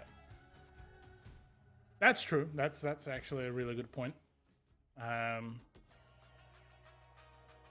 See, look, I'm not just a talking head here, Cthulhu. I know one or two things. You know some. Yeah, look, BL taught you nicely. Yeah, it did. Actually, no. BL is... Actually, I have to say, BL, this season, comparative to last season, has been a huge step up. It's been really impressive to see the improvements made. Unfortunately, for Wolverines, those improvements haven't quite translated into victories here. But, I mean, Action X... yeah, look, it was a bit sloppy. I'll give you that. It was a bit sloppy, but ultimately a win is a win at the end of the day. One more, and they walk away with the full 3 points. On top of that, they lock out first seed as well. So I think Action X, you can't be too upset. No, yeah, absolutely. It's still a win is a win still. So 2-0 is going to be going quite rather nicely there for them. Going into Hemmelsdorf, look, I'm curious what sort of stuff we could see. Probably a little bit more of an unhinged, maybe sort of choice of some of the tanks. Maybe we return back to the old times of the double 50Bs, or maybe it's going to be just straight up just say, okay, we'll just go into and play into the health buffer, bring out the double mice, double E100s, and IS4 to boot, and just enjoy our time. No, maybe. I think what Wolverines need to do is they need to trigger the Donger Lord PTSD. Get him into the ring around the rosy. Try and try and bring back the memories of what, you know, what Raspberry was able to do. Honestly, I think very much a stacked outcome for them, regardless of the situation. You go into Himmelsdorf. I think at this situation, Wolverines need to, you know, look, you are where you are. Reality is, to even upset the standings, you'd have to win this round. You'd have to lock out Himmelsdorf in its entirety. Honestly, I'd just say, end the season with a bang. Have a bit of fun. Look, literally try and throw a spanner in the works. Go for something a little bit crazy, a little bit weird and wonderful. Like you said, the double 50Bs, stack a quarter, wait for someone to swing and absolutely blow them into the atmosphere. What if double 50B, double T57 heavy, and a VZ55? I mean, look, we're about to find out. We're heading into Himmelsdorf, Cthulhu. It could be the last hurrah for the Wolverines this season, so why not end it with a bang? Look to upset. Try and throw off the Action X mental a little bit if you can. Jump on into an Action X already making schmoves at the moment. They're looking to get themselves into the thick of things. They want to start fighting early. Okay. 113s to come out. Now that is an interesting one. I would have more so expected to see the 113s to come out from Wolverines, but instead they're the ones to actually land into a little bit what feels like a little bit more of a normalized sort of lineup. The E100s, the IS4s, the T57 heavies. Funnily enough, though, the health pool is relatively even, bar, you know, the extra 400 HP for Wolverines, but comparative to them, the mobility that the Action X could be bringing out would be invaluable. I mean, that's exactly it at the moment. Triple stack from Action X over towards the Banana and 7-8 line at the moment, where you've got 3 stack of the Wolverines going up the O line over the hill. I mean, look, I got to commend them. Regardless of the situation they're in, Wolverines are trying to tighten up those loose ends and make a play here, but Action X looking to go on the aggressive. They've flipped the coin, Cthulhu. They said, actually, we're on the attack now. We're going to go hunting. Yeah, indeed they will. Already tracks pushing up. That's the proxy spot coming around. So Saxon will be quite knowledgeable about the pressure that he could possibly just about to receive. Interesting to see, though, that it's a full send. Ravi will be calling the fullback formation, because this actually could be the good opportunity right now for Wolverines to completely isolate, get rid of Ravi as fast as possible. But instead, they actually subvert and try to maybe hunt the 113s, which is actually a good opportunity for even Saxon to farm up and another T57 to actually put in some damage onto tracks. I'm sorry, Ravi. It looked like the most delayed reaction. Guy gets slapped in the face and says, "Huh, what was that?" Huh? Yeah, I think it was just more about, he knew exactly what was coming. He knew he could just shrug that one off. And right now, they're not quite sure what to do. They do find CJ, and they're going to get some shots out into him. Saxon and the back pinch from the E100s looking to try and dish out that punishment as best as possible. But, I mean, again, the last thing you want here is, if you're the Wolverines, is for things to stall out. You want to commit to a fight. You want to ramp things up and deny any sort of a regroup and a replay out of the Action X team. Absolutely. So Dongalord right now with Ravi will need to be the big driving force here behind the repush. That's where they are starting their brawl. Interesting to see that the focus is coming out onto Flaming. That is still quite a chunky amount of HP, and Dongalord is already sub 1k HP. Wolverines, they might just have that round locked in their favor already. Look at the sheer health disadvantage coming around, and it's an Ignite already coming through. Lightning Man is burning. Flaming is only now about to fall, and already so much damage dealt even before any conclusion was found. I mean, they get one off the board that's Flaming out despite a great start from him. Sir Robin as well being punched on, being bullied, and he will be cleaned up at 3v3. But the health pool is overwhelmingly there for the Wolverines, so it would take some insanely bounced shots out of the entire Wolverines roster for this to go awry. And unfortunately for the Action X, it's not going to happen. They clear it up, they mop it up, and they should be able to just farm tracks and Lightning Man to boot. Wow, that's exactly what you're looking for. Cthulhu, I don't know whether it's a case of over-eagerness or whatever the case may be, but Action X have just... Dongalord, understandable reaction. He's struggling. He's trying to comprehend what's just happened. But no, the reality is Action X may have just given Wolverines an opportunity to steal that first seed position away from them. Yeah, look, I'm intrigued, to say the very least, about this matchup, because for Action X, they're so close to this first seed. They're so close to guaranteeing themselves land. and that is going to be, I believe, the first appearance in multiple seasons for Action X as well. So for Wolverines to possibly have the opportunity to take that guaranteed spot away from Action X, that is going to be quite a huge turnout, seeing as this is the second round in a row that Action X seeming to be having quite a fair bit of struggle. If on Ghost Town they were still able to wrap things up still relatively well, this one went completely sideways for them. They couldn't really figure out what to do. They committed too much to that park play, and then decided, oh, we're gonna double back out of that. But in doing so, they ended up bleeding so much HP. They left so many awkward positions open. And I mean, you look at that. Soltarian, Sir Robin, Saxon looking really crisp clean with how they just performed. 3k plus damage and almost 4k for Saxon. That hurts my head. That's got to be a glitch in the Matrix. Sir Robin, 87.5% accuracy, 85.7% hit rate.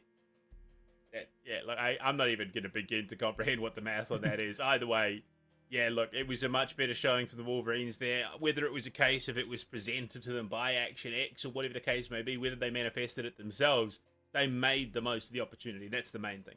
They took the opportunity, they ran with it, and they found a round. And they now have potential to play that spoiler that they've had on their lap all season. But, I mean, even in spite of a loss, you look at it across the board for Action X, every single player hit their shots. It then just came down to whether or not they pinned them. That's true.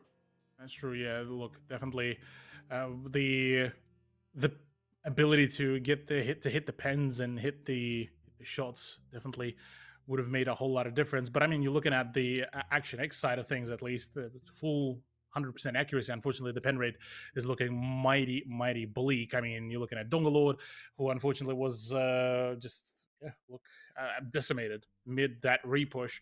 And for Action X, a bit of a heavy misplay there. I think if not for the fact that if they would have tried to maybe even just repush from just a slightly different position where they would have been able to just split the attention rather than just taking them head on. Because you look at that spot, the push from the B8 would have been a much more sensible position where they would have been able to cross. They would have had the good crossfire position. They would have been able to farm up. Unfortunately for them, they didn't really have time to do that, to reconsider, and well, ended up getting absolutely outplayed in all formats possible.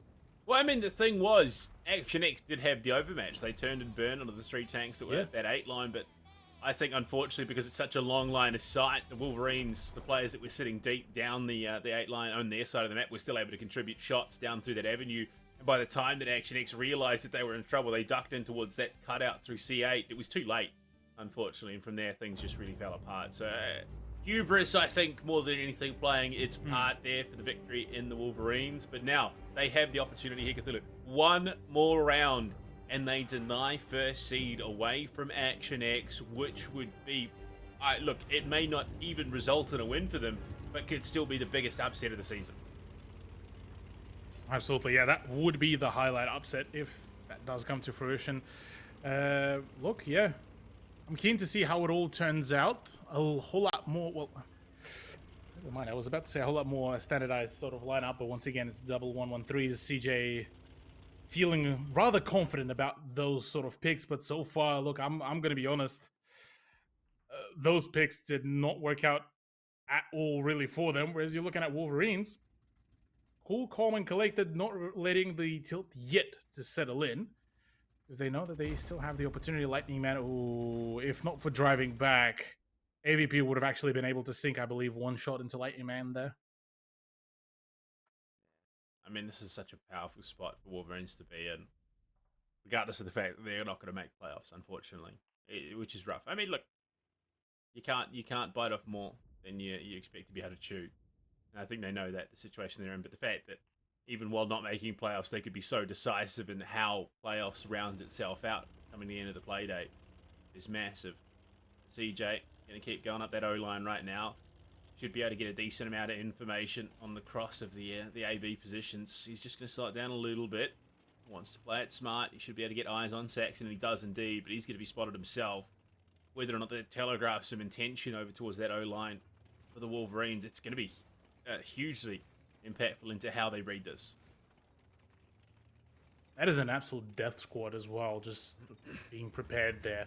The fact that they're able to hide majority of their tanks, including even Sir Robin at the moment, means that Wolverines have so much of the element of surprise to really play around. Trax could possibly spot that whole lineup. Needs to be very cautious about how he's playing those cards. Is the spot gonna come around? No, Soltarian not yet spotted. Neither is AVP, but nor is Trax, really. So this is a very peculiar situation, because for Wolverines, again, they're in the same position where Action X were back on the Ghost Town. They just need to wait for the push to happen. It's up to Action X to dictate the pace. And right now, they look very much clueless. I mean, a 3 push into possibly a 2 flag, while CJ and Trax are so far away, could spell doom for the one of the E100s, and subsequently, well, problems for Action X. I mean, at the moment, Dongalord is pushing his way up through the park. Soltarian is IS4. What information can he get? He's cutting a little bit deeper. He might just be able to spot out Donga here, which might, again, indicate where things are going to be happening. There you go. Dong has been spotted. They know that there's presence through the middle of the map. But again, like you said, Wolverines don't have to force the issue here. They can just sit and play the objective for them, which is the clock, of course. They don't have to commit to a fight. It's going to be all the onus on Action X. And when you look at it, we've crossed that 5-minute mark. We're down sub 5 minutes. So we are getting to the point where they're going to have to start making movements. Otherwise, they risk losing out to time. Ooh, I'm not gonna lie, definitely a very tense situation here, Panda. I'm not even actually too sure now who's going to come out the victor. Not a single bit of damage has yet flown out towards either one of the parties, which is definitely the most curious bit. Lightning Man to try to just dart through the position that he is. Trax needs to start rendezvousing with the rest of the team. If push comes to shove, Action X do not have the resources to keep on brawling against a full 5 stack. And that could mean a lot of problems. Soltarian finally spotted, but this might be a false flag for Ravi and Dongalo to rendezvous to go in for the push, because they are going to be getting right into the crossfire of Wolverines. There you go, CJ as well. He's positioned himself up the AO line. He's going to look to try and sneak his way towards the flag unscouted, because they haven't got anyone with eyes on his position at the moment. Trax as well, deep down that 2 line as well, is now a non-quantity spotted out by Soltarian. If CJ can just move up that little bit further, he's tucked in that AB cross line in the avenue. Again, movement made, but once again stood out, and they do get info on CJ, and they could see the big problem now that I'm noticing, though, Cthulhu, is they are being corralled. Wolverines are being corralled back into a corner of the map. Yes, they get shots out onto Trax, and he is distant when it comes to this potential fight. And right now, the movement being made. They're looking to cut up the middle of 5. They're trying to get over towards that 2 flag. CJ there. It's going to be a 4-man attempt with Trax waiting back in the wings. The overmatch is ever present right now, and the Wolverines are starting to connect. Absolutely so. Wolverines might just be able to push this to the tiebreaker, and that would mean that Action X are no longer guaranteed the first seed, which will be absolutely heartbreaking for them. They've pushed so far. They've, well, tried their best to really keep that dream alive, keep that dream rolling. For the time being, yeah, with those resets coming around, CJ is not going to have a fun time. Now it's the moment of truth. Where will Wolverines really play their cards? Because Trax needs to cross. This is the push. This is the time for the action. That's it. They're going to start running on in, Sir Robin taking some damage. Right now, the Wolverines need to collapse and commit to this fight and play for the overmatch, while Trax is not in the vicinity to help out. Ravi taking some big punishment, but so is Robin. Amarak does come out to lighten him, but we'll get the repair off, and Robin looking to try and relocate. But no, he's just going to stick here in the fight, and thick things will fall to Dongalord, and that might just be the presentation of the opportunity for the Action X team to walk away with the victory here. 4 full HP tanks available for the Wolverines, so they're going to have to play this one smart. Shots going to be going out, but Trax is now here, involved in this conversation. It is a 5-on-4 with Wolverines. Might hold the advantage in terms of overall HP, but they've got 2 on the flag. AVP is going to look to try and wrap and start to get those resets if possible. Honestly, the Wolverines right now need to commit to the fight right now. They need to get right in the thick of things and start sending shots down range. AVP might just actually be able to do it as well. The flank could be absolutely huge here from him. Lightning Man is completely clueless. CJ and Trax are completely clueless too. This could mean a lot of problems. AVP is looking to dart directly straight for the 113s to reset the timer minute remaining. This could be an absolute tragedy here in the making. 2 HP difference. Trax and CJ spotted. In comes the unload of the clip as well. This is just a dire time. A retrack coming around. 2 more shots for the AVP. And yeah, Panda, this is looking to be like a GG in favor of Wolverines to basically destabilize the position of Action X. I mean, the thing is, at the moment, if I'm Wolverines, yeah, I think AVP keeps moving. He needs to keep moving. Honestly, I'd almost split Soltarian off as well.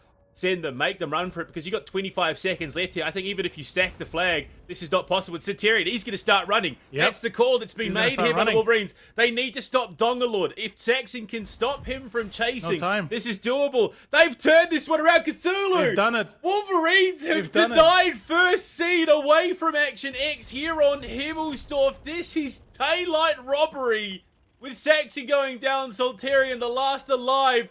Wolverines are going to force a tiebreaker, and Action X heartbroken. You can see it in their player cams. They had first seed in their lap, and it has slipped away from them. Oh, no. Tragedy. Tragedy here for Action X. They came into this maybe a little bit too comfortable about how they wanted to play this out. Look, I gotta say, the possibilities were always there. They were in decimal points, but I think it just might be the day for those decimal points to actually be the exactly correct numbers here for Wolverines. That sort of upset potential is already quite huge, and the fact that they are able to just pull that sort of already a play out is absolutely nuts. And yeah, look, it is quite an interesting turnout so far on Himmelsdorf, because look, I'm not too sure what is exactly really happening with Action X and their coordination. It's just sort of back to the old days where, you know, faith would be put into Action X and all of a sudden it's all gone. Well, I mean, the thing is, not only is it a huge upset in terms of playoffs contention, this is the last match of the season for Wolverine, and they've just taken map 2, a clean 2-0, and forced it to a tiebreaker. There is a possibility. I mean, you look at the fantasy numbers, Cthulhu. Wow. Maximum of 46 for Saxon, and they still won. Oh, it's just nuts. I mean, it's just absolutely nuts. You take the top 2. Hell, you take the top 2 and the bottom from Action X, and that is more fantasy points collectively between the 3 of them than the entirety of the Wolverines. Oh my. But it was still a Wolverines win. They played to their win condition and have found themselves in a position. Not only is it the last round of the season, not only was it the opportunity for Action X to solidify themselves as first seed, but it could also turn into Wolverines' first and only win of the season. And it would be the most upsetting matchup overall this season. I mean, look, we can already confirm that Wolverines managed to score their first point going into this matchup, and they basically matched I think the amount of the rounds they were able to win throughout the whole of the season within a singular day. That is already a huge turnout, but yeah, basically for Action X, they are now preying on Scorpion's downfall within tonight's matchups, because that is the only way for Action X to retain the first seed. And yeah, and basically now in comes the very interesting turnout. If Action X still win this, and then Scorpions get an outright win, it is the Scorpions, I believe, that will be the ones to actually secure themselves the first seed and guarantee. Wolverines have tiebreaker advantage here. What a world! What a world we live in! From bottom of the leaderboard to potentially being the most impactful match of the season. And they have tiebreaker advantage going into Muravanka. Wolverines, this is prime time for them. Prime time. And wow, they've opted for defense on Muravanka. And yeah, like you said, I pray the Scorpions' downfall from here on out for Action X. It would require Sentinels. And remember, Cthulhu, this is not, oh look, second seed or first seed going into playoff Sentinels. This is second last on the leaderboard Sentinels that would have to overcome a top 3 Scorpions to deny first seed. Mind you as well, apparently all the tech issues that were plaguing at least Rainbow's PC is now all fixed up, so maybe it was the tech diff really for the Sentinels.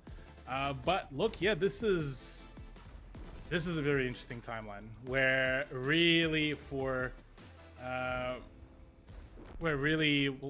Action X they had all the cards. They could have really just played into the HP. They could have brought the double mice, W100 dice for play in favor of just the sheer health pool, and they would have been able to just take the brawl, and that's it. That's GG. Instead, they fumbled around for the whole of the Himmelsdorf and, well, proceeded to completely just waffle it all away. It's kind of nuts now that you sort of... you put it putting into it all perspective. together, putting it into perspective, yeah. It's kind of nuts that Action X were 2-0 at the beginning of Himmelsdorf. They needed only one round to solidify their first place, and they completely let it slip away. And look, understandably, there will be molting, they will be upset. I think it's the holiday attitude, man. You're coming into work wearing your nice Hawaiian floral shirt. You know, you got the the tiki lights in the background. You come in, you're sipping your margaritas, and we got some tanks to play. We got first seed. It's easy. It's Wolverines. Nah, not today. It's windy. It's blustery in Wellington. It's always chaos. And they've embraced it. It's the Wolverines too. You don't mess with the Wolverine. They're pretty scrappy beasts, even at the best of times, even backed up against the wall. Muravanka, decider, defense for the Wolverines. The possibility of their first victory in hand, and I would imagine an uber tilted Action X. You couldn't have asked for a better recipe. One of the best recipes, yeah, right now for successful Wolverines, and that would send Action X quite possibly into an absolute spiraling heap of problems, really. Going into the playoffs, that would mean that no longer that first seed. If not, they could even possibly, I believe, even lose the second seed as well, which could be a problem even further. So look, right now, things are about to get heated really, really quickly, and I would be surprised if CJ won't be giving the team a lecture after this one, because whilst, yes, they still technically confirmed for the players, they can still play it all out, but it is a far from ideal situation, and seeing as even if they do end up making it to the LAN, I believe CJ will be absent from it. That's a possibility for a fairly crippled Action X lineup as well, apparently. Well, I mean, Cthulhu, you got to remember, coming into Playdate, this is top and bottom of the table. Action X was your first seed coming into Playdate. So technically, before we account for, match one's results and the changing leaderboard, technically, Wellington Wolverines could end the day having been, better than the best seed in the competition. So it's a wild time. And I think the Wolverines, you look at their faces, this isn't celebration yet. They've realized the position they're in. They've got one more round to play, and they're not going to throw away an opportunity like this. And it's laser focused. You got a bit of chat coming out of Sax, and he's talking to the team. AVP's chiming in as well. There was a bit of typing going on from Sir Robert. I don't know if it was a get wrecked going CJ's way or something like that. But whatever the case may be, the faces are very, very dark for Action X at the moment. They are not happy. Oh no, not at all. I think they fully understanding the gravity of the situation as well. That I think they've trolled a little bit too much. The experimental strats should not have came out here. Experiments should have been conducted at the very beginning of the season, and even then, that would have been a very questionable idea, seeing as the regular season is now twice as short comparative to the last one.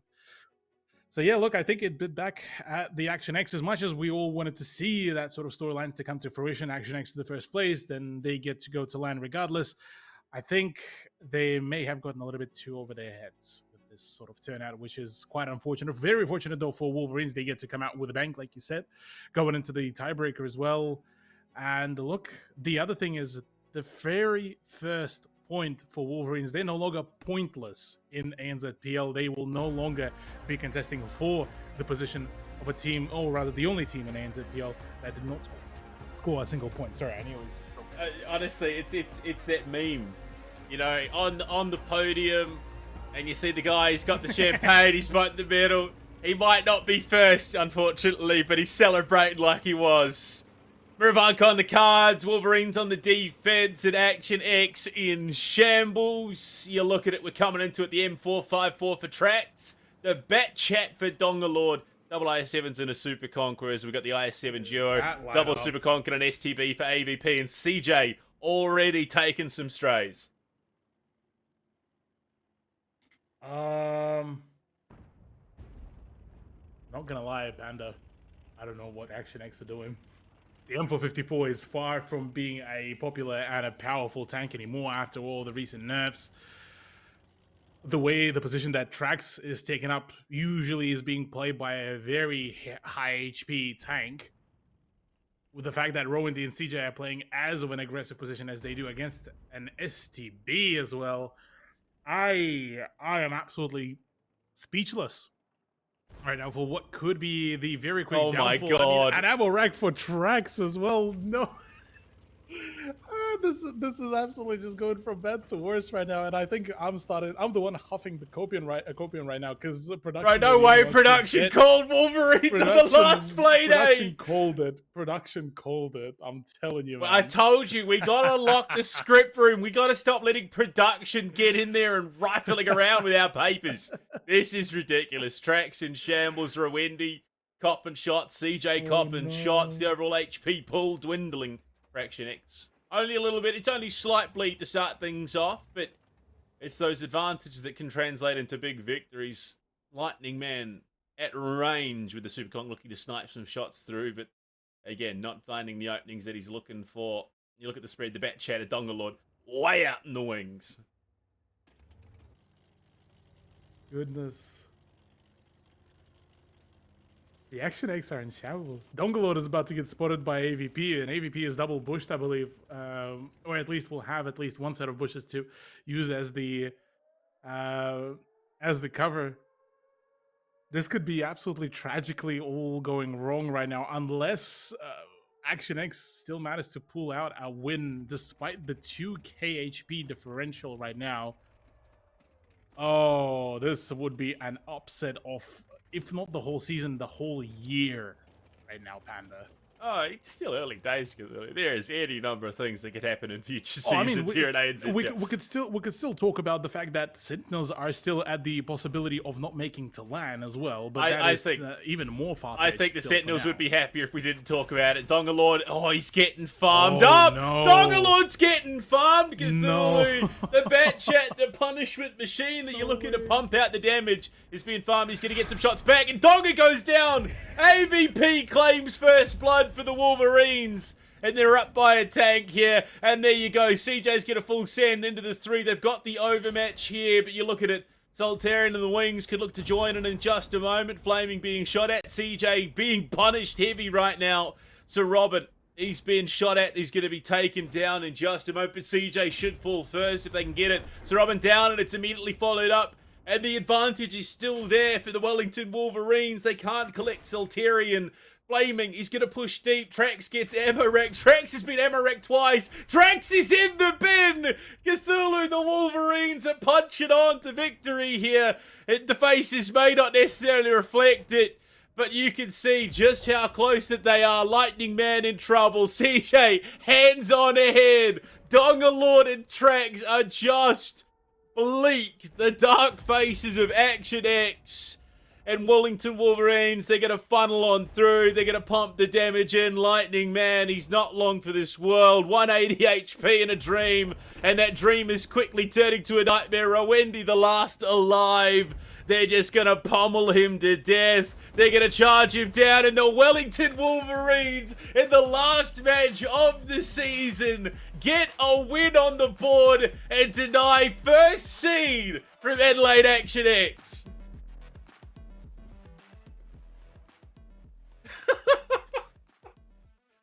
Okay, look,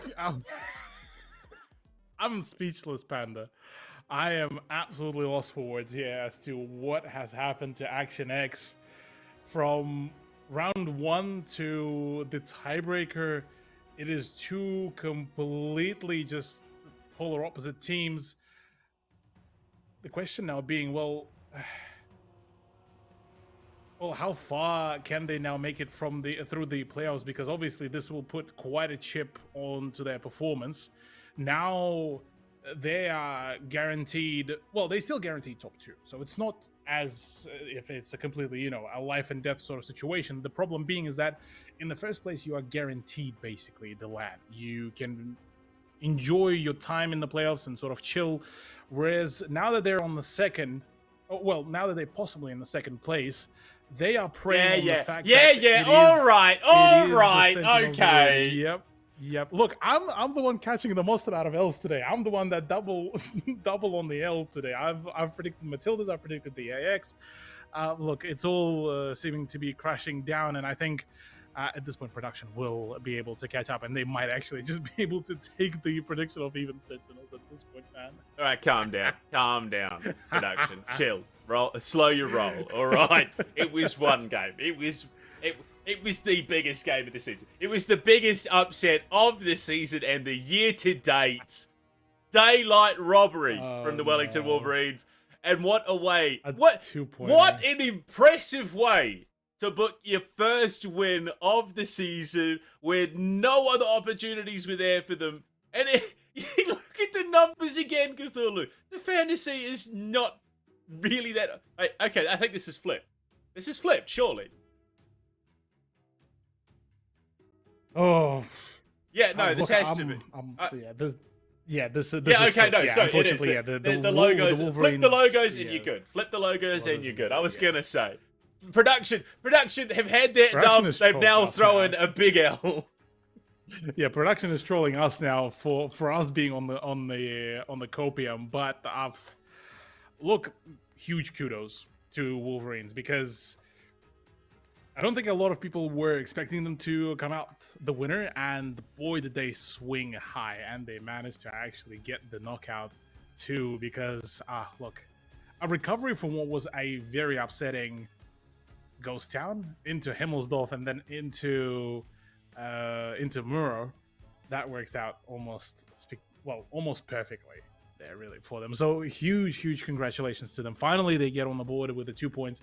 Unfortunately, a little bit too late to the playoffs party, but look, at least they don't go down as, I think the Scorpions would beg to differ, Cthulhu. I think the Scorpions are probably of the opinion this could not have happened at a better time for them and their potential playoffs. Scorpions, they're going to be happy. Oh, yeah, look, I absolutely think that it just puts even bigger implications on that Sentinels Scorpion Sydney showdown ahead of a Sydney LAN as well. And oh my god, it just... New Zealand, we might take a while to show up, but when we show up, it's in the most upsetting way for an Australian fan. Yeah. Look, I mean, that's still an absolutely just a mind-blowing result here. I'm not too sure what really happened with Action X. How come it all sort of slipped away from them? Whether it's overconfidence or just at this point just outright tilt. But yeah, look, well played. Wolverines did the best of their situation in this specific map and managed to cause that absolutely phenomenal upset. Mind you as well, Soltarian did steal away that ram kill as well, which was quite unfortunate. And yeah, okay, understandably, the faces speak volumes. Adelaide Action X, they knew the opportunity that they had. They knew that first seed was well within grasp, and instead of picking up the 3 points that they realistically, let's be honest, call a spade, the 3 points that they should have picked up tonight reduced to 1, cut into 3, and 2 of those 3 handed over to the Wolverines. Not only do they get their first point, they double down and get their first win. Huge stuff. You love to see it. Absolutely. Love to see it. And look, yeah, I'm now I'm sort of thinking, if we had a double round robin, would have the Wolverines sort of came out swinging like this? Would it then been, the timeline where Wolverines in the second half, sort of, if it was the 2 round robin, if the second half would have been the win? I honestly couldn't tell you, but Cthulhu, what I can tell you, it is my absolute pleasure for the first time this season. So Robin here for a chat, joining us in the interview booth. Mate, you made us wait for it, but you made it look bloody good. The Wolverines on the leaderboard. How does it feel? Well, we were only looking at 1 point tonight. It was great, but now we have more. So proud of the guys tonight. They put out a stellar effort, and it's been a hard season. It's a season of learning for all of us. But to come out and finish, even though we're at the bottom of the table, to finish where we have a win, I'm over it. Very simple. Look, it's been great to see how you guys managed to really pull off the performance on Himmelsdorf. Run us through really what was the big plan, because obviously for you guys during the I believe it was the first round, you completely sent it through the castle to make that return. Were you expecting for the positions of the AX to be where they were when they were sort of planning to be around, sort of position themselves around the park, or was it more so just you wanted to originally apply pressure onto the flag and then play around that? So it would have been to apply pressure onto the cap and a play for that. But when we saw where the positions were in park, we essentially just set up to play catch. And we did a great job playing catch. We brought them into a kill zone where we were all there ready to go rather than being stuck in an alleyway. And that really worked in our favor. Just the focus fire was on par. And it was brilliant. And look, I have to say, huge kudos, Sir Robin. Not only have you picked up your first win of the season, this is the second win for a New Zealand team between PL and BL this year. The Archers got themselves a win as well. So you're representing our small island on the international stage. You love to see it. But look, I'm not going to keep you too much longer. We're going to give it over to you, Sir Robin. Is there anyone you'd like to shout out after your historic victory? Shout out to ADP for the God tier resets. And shout out to Saxon, because he is a big builder. He built a great wall, which helped Soltarian get away on that Himmelsdorf defense. So just shout out to them, and shout out to the boys that weren't here, Toddy and Mudguard. Like, seriously, Toddy's our main caller, and Muddy's our alt caller this season. So to have them not here tonight has been a bit tough, but we knew that they were going to be there at the sidelines supporting wherever they are in Australia. So thanks to them, and thanks to all the supporters for both the Premier League, the B League, and for all the teams, really. Thank you for making it a good season. Awesome stuff. We'll let you head off and celebrate with the lads. Oh, Kasula, you love to see it. You couldn't have written a better script to round out the night, regardless of whether or not production got the prediction. Who cares? It doesn't matter. It's all about the Wolverines at the end of the day. And they put on a show to close out their last match of the season. Unfortunately, they don't make playoffs, but they may have had the most impact on playoffs for any team that has failed to make it through. Yeah, look, I'm still quite curious to see how will Wolverines be able to really handle themselves, say, going into the second split of this year, because I definitely think that now that they finally starting to get a good grasp of what they can and cannot do really with an ANZPL meta, they are shaping up to be a really solid team. And I mean, with the fact that we already kicked off the year in general with a lot of teams catching up to the quality that Sentinels were able to bring out, is already a great showcase, a great indication. And going further into the year, I think it'll become even more and more competitive. Look, I'm excited. I am right here for it. I am super keen to be involved with World of Tanks ANZPL this year. It's already given us such a great season to start, and we've got playoffs just around the corner. But I mean, you look at the situation. Who would have thought coming into this, the entire run of the season, the Sentinels have found themselves in such a horrendous spot. And you look at the standings as they are at the moment, going into our final matchup of the night. The Sentinels have fallen from grace, but they now find themselves in a similar position to the Wolverines. They could decide first seed. If they walk away with a victory here, they allow Adelaide Action X that breath of relief, that sigh of relief to hold onto their positioning. But if they fall to the Scorpions would walk away with first seed as well. So as much as there were implications coming out of match 2, there are just as many now riding on match 3. Oh yeah, absolutely.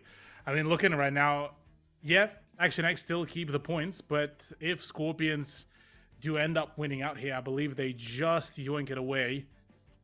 But even then, look, there's gonna be a lot of things riding on this very performance. So I'm genuinely looking forward to this Sentinels versus Scorpions match. And look, yeah, this has been already an absolutely a banger of a play day to wrap up the regular season. So I mean, we got the main now meal, or rather, sorry, no, we just had the main meal. This is now the dessert. This is now the sweetest of them all matchups, the Sydney Derby. Well, I mean, that's it. Going into playoffs, all roads lead to Sydney, and to close out the regular season, it is an all-Sydney derby. It is such a big matchup when we come back after the break. It's the Sentinels, it's the Scorpions, a winner-takes-all slobber knocker. Only one team can walk away with a win, and it could be the win that seals the deal going into playoffs. When we come back, we'll jump on into it. See you soon. Tank destroyers are a special type of vehicle, and they come in many shapes and sizes. Every player can find a TD that suits their taste, whether they prefer high damage per shot or convenient gun handling, excellent maneuverability or decent armor. But why choose between them? Meet our ambitious and determined debutantes, tank destroyers straight from Japan. This branch of the Japanese TDs starts at Tier 5. The first vehicle is the Honi 3.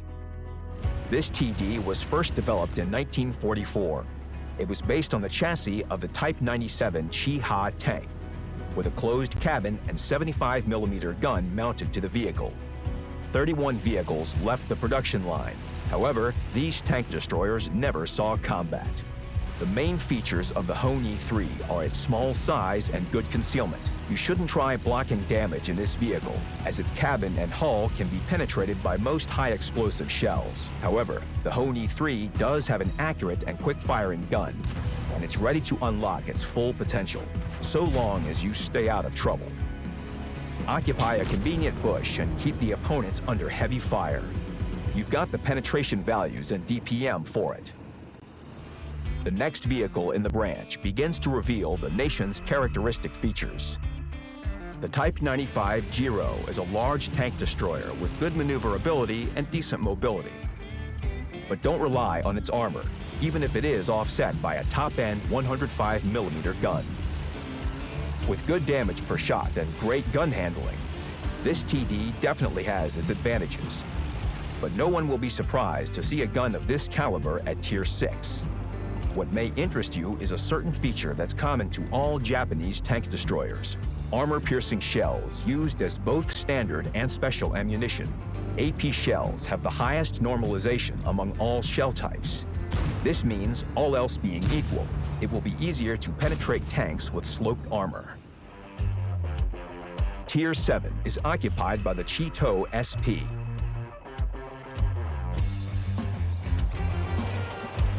Finally, here's where we get a vehicle with some armor, but only in the frontal projection. This TD has mediocre speed and excellent maneuverability. Its main task on the battlefield is heavy tank support. This is where the 105mm gun comes in. Thanks to its high penetration values, you won't need to aim too closely at other Tier 7 vehicles' weak spots, but be realistic. You won't penetrate the T-29's mantlet, even with a special shell. The Tier 8 vehicle continues the proud traditions of its predecessor, but comes with a little something extra.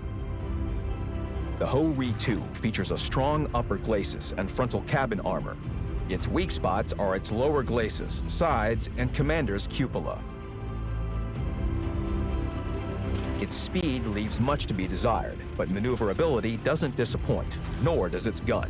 It has good damage per shot and penetration, as well as decent accuracy. But at this size, you won't unlock the vehicle's remarkable potential from behind the bushes. Even the fans of careful gameplay will get the Sixth Sense notification quite frequently. As you reach the crown of the Japanese TD branch, the vehicle's strengths are even more prominent. The Ho-Ri 1 at Tier 9 has a big gun with good damage per shot and a huge silhouette. The reliable frontal armor of the cabin is offset by a weak lower glacis and mediocre hull side armor. Although it can't compete with most same-tier TDs in speed, it does have decent mobility, which cannot be said about its concealment. Ambush tactics just won't work with such stealth parameters. As with the two previous vehicles, the main job of the Ho-Ri 1 is to actively support heavy tanks in battle. And finally, we present the last Japanese TD, the enormous Ho-Ri 3. The first thing that will catch your eye is its huge high-caliber naval gun. You might think it has the same parameters as the Object 268's gun, but there's one nuance. Remember those special AP shells? These shells can be a very nasty surprise for an opponent. And if the enemy decides to snap back, the vehicle's strong armor is sure to come in handy, with its monolithic cabin and upper glacis sloped at an incredible angle. Its weak spots are its lower glacis and sides, as usual. This vehicle performs best when teamed up with a heavy tank, but nothing prevents you from playing effectively on your own. Just roll out from behind cover, fire, and then roll back. The vehicle's maneuverability and reverse speed are quite good. Just don't sit in the bushes for too long. Otherwise, your vehicle will meet a predictable end. All in all, the Japanese tank destroyers are heavy and dangerous vehicles with very clear strengths. And you don't need special vehicle handling skills to unleash their potential.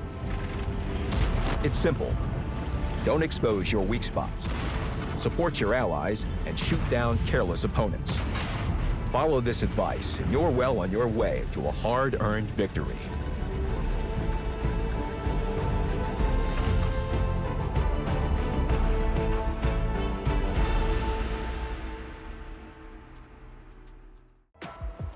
In World of Tanks, the crew is an integral part of the game. Without it, vehicles just wouldn't go into battle, and the characteristics of the vehicles themselves directly depend on which crew operates them. Changes for the sake of simplicity, convenience, and diversity have been expected here for a long time. 2 sandbox tests help define the direction of improvements. However, the Update 1.20.1 Common Test, as well as your active participation in the discussion of crews, showed that a number of new features require a deeper analysis and further improvements. The number and characteristics of perks will remain the same, but the general convenience of the system will be improved, just as it was with the Sixth Sense perk before. The key feature of a crew is its training. However, the practical use of some perks would only appear after they have been trained to 100%. Not anymore. A perk will become active right from the start of its training, even if it's trained to 1%. All perks work this way, including Brothers in Arms. Brothers in Arms will also provide a bonus even if it's trained for only 1 crew member. This will be especially noticeable in vehicles with small crews. The major qualification level now affects perks, boosting their effect. Well, Castillo off the back of a rather interesting map too. We raised the stakes even higher for the Sentinels Scorpion showdown. It's a battle of the Sydney teams to round out the round robin here in stage 1 of the ANZ Prem League in 2023. And you could not ask for better stakes coming into this matchup. If the Scorpions win, they take first seed for themselves. If Sentinels win, they hand that control back to Adelaide Action X, and it just shakes the playoffs up even further. And like we said before the break, all roads lead to Sydney for that LAN finals, and this is that first step, that final step in the round robin. It's gearing up to be a hell of a playoffs run. Absolutely so. Look, I mean, the interesting part is that even if Scorpions win only in the tiebreaker here, it's still... If Scorpions win tiebreaker, they still win. So for Action X to retain their first place, They need Scorpions to outright lose completely here. So, look, there's still a possibility of that to happen. Sentinels, if they are playing at their peak performance, they can do some big plays, but throughout this whole regular season, it's been unfortunately completely the polar opposite. Either problems galore, or tech issues galore, or something else galore, really. I'm not even too sure what really happened to Sentinels throughout this whole regular season. Been a complete shambles run, but it's still nonetheless a dangerous roster. Safi, Wymo, Dell returned through Cindy, Rainbow, and Speed, lining up the 7-man roster. And look, I mean, it's been quite a peculiar sort of lineup where you have a good roster of veterans, that team that really didn't change a whole lot until the recent days. And well, it's been a bit of a rough run in the regular season, but Wymo is back. So maybe that's the sort of the boost, the buff that they needed to go against Scorpions. And I mean, like Cthulhu, you were saying before the broadcast started, a little bit of confidence coming into this playoffs from the Sentinels. Realistically, though, they still have a bit of work to do before they can, start ringing from the rooftops that they're the team. They're the playoffs team here in ANZPL. But for right now, they've got a big hurdle ahead of them. The Scorpions, who have been looking that much more on form coming into this matchup, and I mean, they're primed. They're ready. They're in position to take away first seed for a reason. The Sentinels playing second last on the leaderboard. You got to wonder how justified that confidence is. Look, I mean, I think, the confidence could still be fairly justified because remembering sort of the talks, Sentinels in regular season and Sentinels in the playoffs can be two completely different entities. But I mean, you look at the Scorpions. Well, JT is currently being absent, probably still hiding that spicy sauce that we just saw in the player photos. But overall, it's a roster that actually really came to improve itself over the span of the few seasons. If before it was the talk, oh, look, we don't see Russian, or we don't see Napalmer, or we don't see, for example, Aussie, it would always be a sort of a talk about, oh, Scorpions are crippled. No, this time they are coming into the season with a fully functioning 7-man roster where each and every player can really do some great work. Raspberry, getting on the sunglasses because maybe he can already see the size of the dub that possibly Scorpions could really catch, or maybe it's the size of the yell, who knows at this point. But in our player highlights, it's Dell. It's Dell, the man that has been pushing quite a fair bit of really good overall damage, but unfortunately, just with the rest of the team not being able to fully perform, things been a little bit rough on the win rate. Yeah, look, it has not been the season for Sentinels, unfortunately. This is a far cry from the season, Sentinels of seasons past. Then you got Benny, who, look, he might not be the guy. He may not be the one forcing the issue winning, but he's got that, whether it's the charisma, whether it's the hair, the sunnies, whatever it may be, there is just something extra that he brings to this team that pushes them over the edge from a good team to a great team. And right now, with the possibilities of return, Man's keen. He's getting in the mood. The hair is there. Whether or not it's going to match Benny's hair, I don't know. I think Benny still has it. You look at him. He's got his biggest fan behind him as well, cheering him on. A good one there, Panda. Look, yeah, absolutely. Two of the players that can really channel their unhinged nature, really. And it's a roster in general. Both rosters can do a lot of damage. Between Benny and Dell, though, if we do compare them, both players can be those sort of one-man army. They're able to really full send it. Now going into, well, the map picks. Ghost Town, Cliff, Moravanka, Sentinels picking the map that they are basically known for. Cliff is it was the mines for Scorpions back in the day before it got completely voted out. So, look, Ghost Town could be rather spicy, and then Moravanka to top it all off. Look, we going into a map lineup that one could argue Sentinels could be the ones to really make that pick work for them. I mean, Cthulhu, Cliff, the map for Sentinels in seasons past, but in those seasons past, they were a top 3 contender for almost the entire run of the season. This time around, you're in 5th place. Is that still the same level of Sentinels? Can you make that argument that it is still a map that works so well for them that they could walk away with a guaranteed 2-0 on it? But, I mean, Scorpions, I mean, all arguments, all stats, all numbers, everything that we've seen this season is pointing towards a Scorpions-dominated series. Well, maybe. Maybe it will be their one win, because to me, it's the Sentinels are, even when they are at the bottom of the leaderboard, they're still that sort of that phantom menace, because they can be that still team that could be absolutely just, you know, completely forfeiting their wins, forfeiting their positions. But the one time that they would, you know, get fully activated, they would be with the single scariest team to play against. I mean, we already got to see Wolverines completely upset the Action X.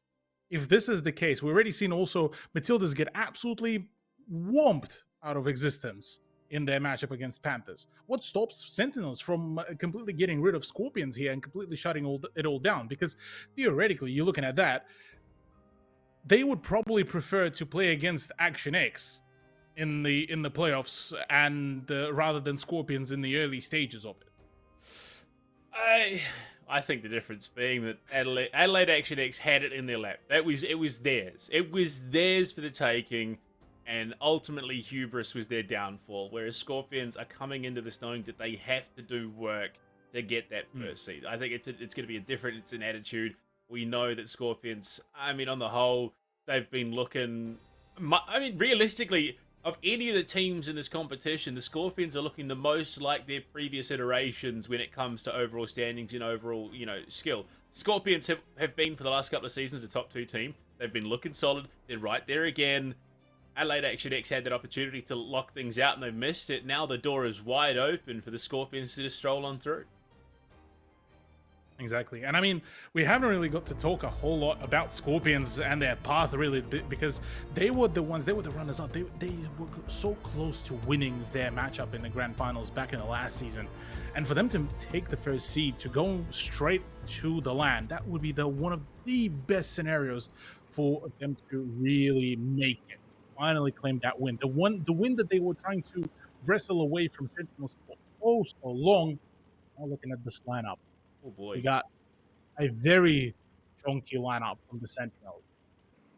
When you look at Scorpions, Russian back on the 50B, JT to back him up on the 50B, a mouse, 2 IS4s. Russian on a 50B is just about as iconic as it gets, really, for Scorpions. So I am thoroughly looking forward towards how will this be all played out. Unfortunately, though, for Russian, he already gets spotted. Yeah, he's already going to take some punishment, but they're looking to fight. Wow, big damage out back onto Dell. So as much as it is taken, it is well and truly given as well. The Scorpions testing the waters, back themselves off just a little bit. They're not going to overcommit to any sort of fight. You can see themselves gearing up for a play on towards that 2 flag at the moment. Rainbow looking the peripheries of the mat working that cane line at the moment, but you can see Russian's already backed himself off, so it is going to be given freely up to him. And there you have it. First tank onto the flag at the moment. Everyone else geared up to try and support. There is an overmatch here for the Scorpions, so if they do collapse into the brawl, you look at Rainbow's position, he's going to take a little while to get there. Yeah, that's absolutely true. Raspberry as well in the reverse side scrape position. The IS4 is an absolute beast for that, but the moment the flank comes around from the return, Raspberry will be forced to start falling back, and the first shot will be going into his side rather scot-free, and yeah, there it is. There's that 388 damage. Not the best, but not the worst roll, I suppose, from an S-Conk, albeit you probably want to still connect it into the 400 numbers, but thankfully for Raspberry, he's able to back away fairly quickly. Now, the problem being is that Raspberry and JT are in a very dire situation. JT could really farm up Wymo here, and that is exactly what is going to start happening. A bit of a retrade, though, coming around, and JT, well, unfortunately, unable to land any further shots, so a bit of a problems galore, as Benny as well has been tagged, so with the IS-7 coming around, Rainbow might just be able to actually farm up a Storm here. Yeah, damage out across every single member of the Scorpions, where unfortunately Sentinels haven't been connected on the same way.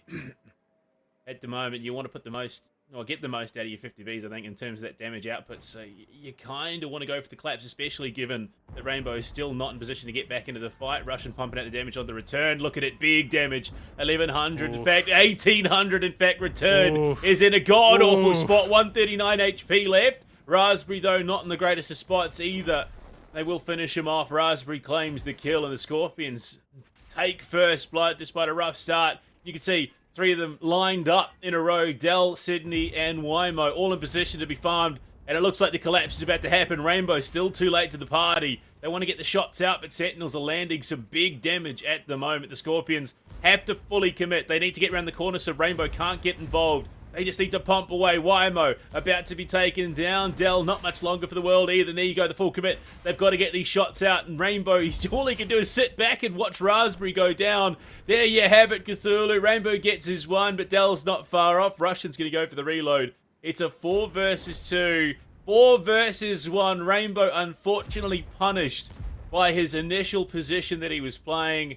And now all he can do is play Duck Hunt. He's got to find something, anything at all. Realistically, I mean, surely he can finish off Aussie, but whether or not he can in time is a different question. Yeah, pumped from the back by the 50B. The Scorpions will take the first round. Nicely done. Once again, a banging beginning here for Scorpions. Whereas for Sentinels, unfortunately, yeah, look, I think they may have a little bit underestimated the 50Bs. Once again, though, we'll look back at the consequences for this matchup. Theoretically, this round carries only the weight only for the Scorpions. For Sentinels, per se, it won't really do a whole heck of a lot, really, for them in terms of the playoff standings. So theoretically, one could make an argument going into this matchup saying that Sentinels wouldn't particularly care if they win or lose this one. It's the playoffs where it would matter the most. But, again, knowing that Sentinels would usually not shy away from extra set of points and extra set of dubs just to, make it a little bit more comfortable, it would still be also quite surprised if this trend continues. Now, this is only the first round, so we still have plenty more to see here. But the way how Scorpions really just played their performance was really commendable. I mean, you're looking at the numbers. Bar Raspberry, the rest of the team performed excellently. I mean, you're looking at Russian 4K, Aussie with 3.5, JT nearly 3.5 as well, just shy of 3 points of damage. So this is all looking really, really good here for them to kick it all off on the Ghost Town to make it a 2-0. I mean, you talk about ultimately for the Sentinels not mattering. I think at this point, it's a matter of pride. I mean, that is true. You're a team that has dominated this region, this competition for the longest time. Yeah, look, Scorpions took first seed and going into playoffs last season, but ultimately the Sentinels walked through and won it anyway. But at this point, I mean, you're a far cry from that spot that you were in. And the Scorpions, yeah, they absolutely made the most of an opportunity that was presented them. The fact that Rainbow was so far detached from the rest of the team was well and truly capitalized upon. Unfortunately, by the time he got there, he was really, literally, the last one alive, facing down 4 members of the Scorpions, quite happy to just sit there and farm them up. So now we go into the switch. Sentinels will have the attack. You're looking at how things played out. The shots were connecting for the Scorpions. The call was made at the right time. Despite that early bleed, they were able to recover and make it a successful round. The Sentinels now going into the attack have to have some game plan, some semblance of what they want to do here, because otherwise it is going to be a very quick series. Well, look, I mean, let's not forget that the second map is going to be Cliff. It's a map that historically Sentinels were able to really win over Scorpions quite a number of times. I mean, remembering the unfortunate turnout that was, I believe, actually during the finals for Scorpions on the Cliff last season. Shout out to Napalmer, that's all I'm going to say. It definitely was quite an unfortunate turnout. Partially, it was the Scorpions' own undoing, but the Sentinels, for Sentinels, this is the map that they theoretically would know how to really play it all out. Bar the hiccup that we got to see them pull out against Matildas, this should be the map that they pull a comeback on. So theoretically, even if it is a 2-0, Sentinels might be able to still pull back a huge win. But the way so far how Scorpions are performing, this could be, a bit of a stomp really from them if they continue at the same pace. Though they must not let the foot off the gas pedal. I mean, we've seen one reverse sweep tonight already. The likelihood of a second following it up to close out the round robin, I mean, the odds are just astronomical and very much stacked against the Sentinels right now. We head into their attack, the Scorpions onto the defense. I think they would be feeling quite confident at the moment if I were them. But you can't let that confidence run away from you. We've seen what hubris does, and oh boy, Cthulhu the Sentinels. Well,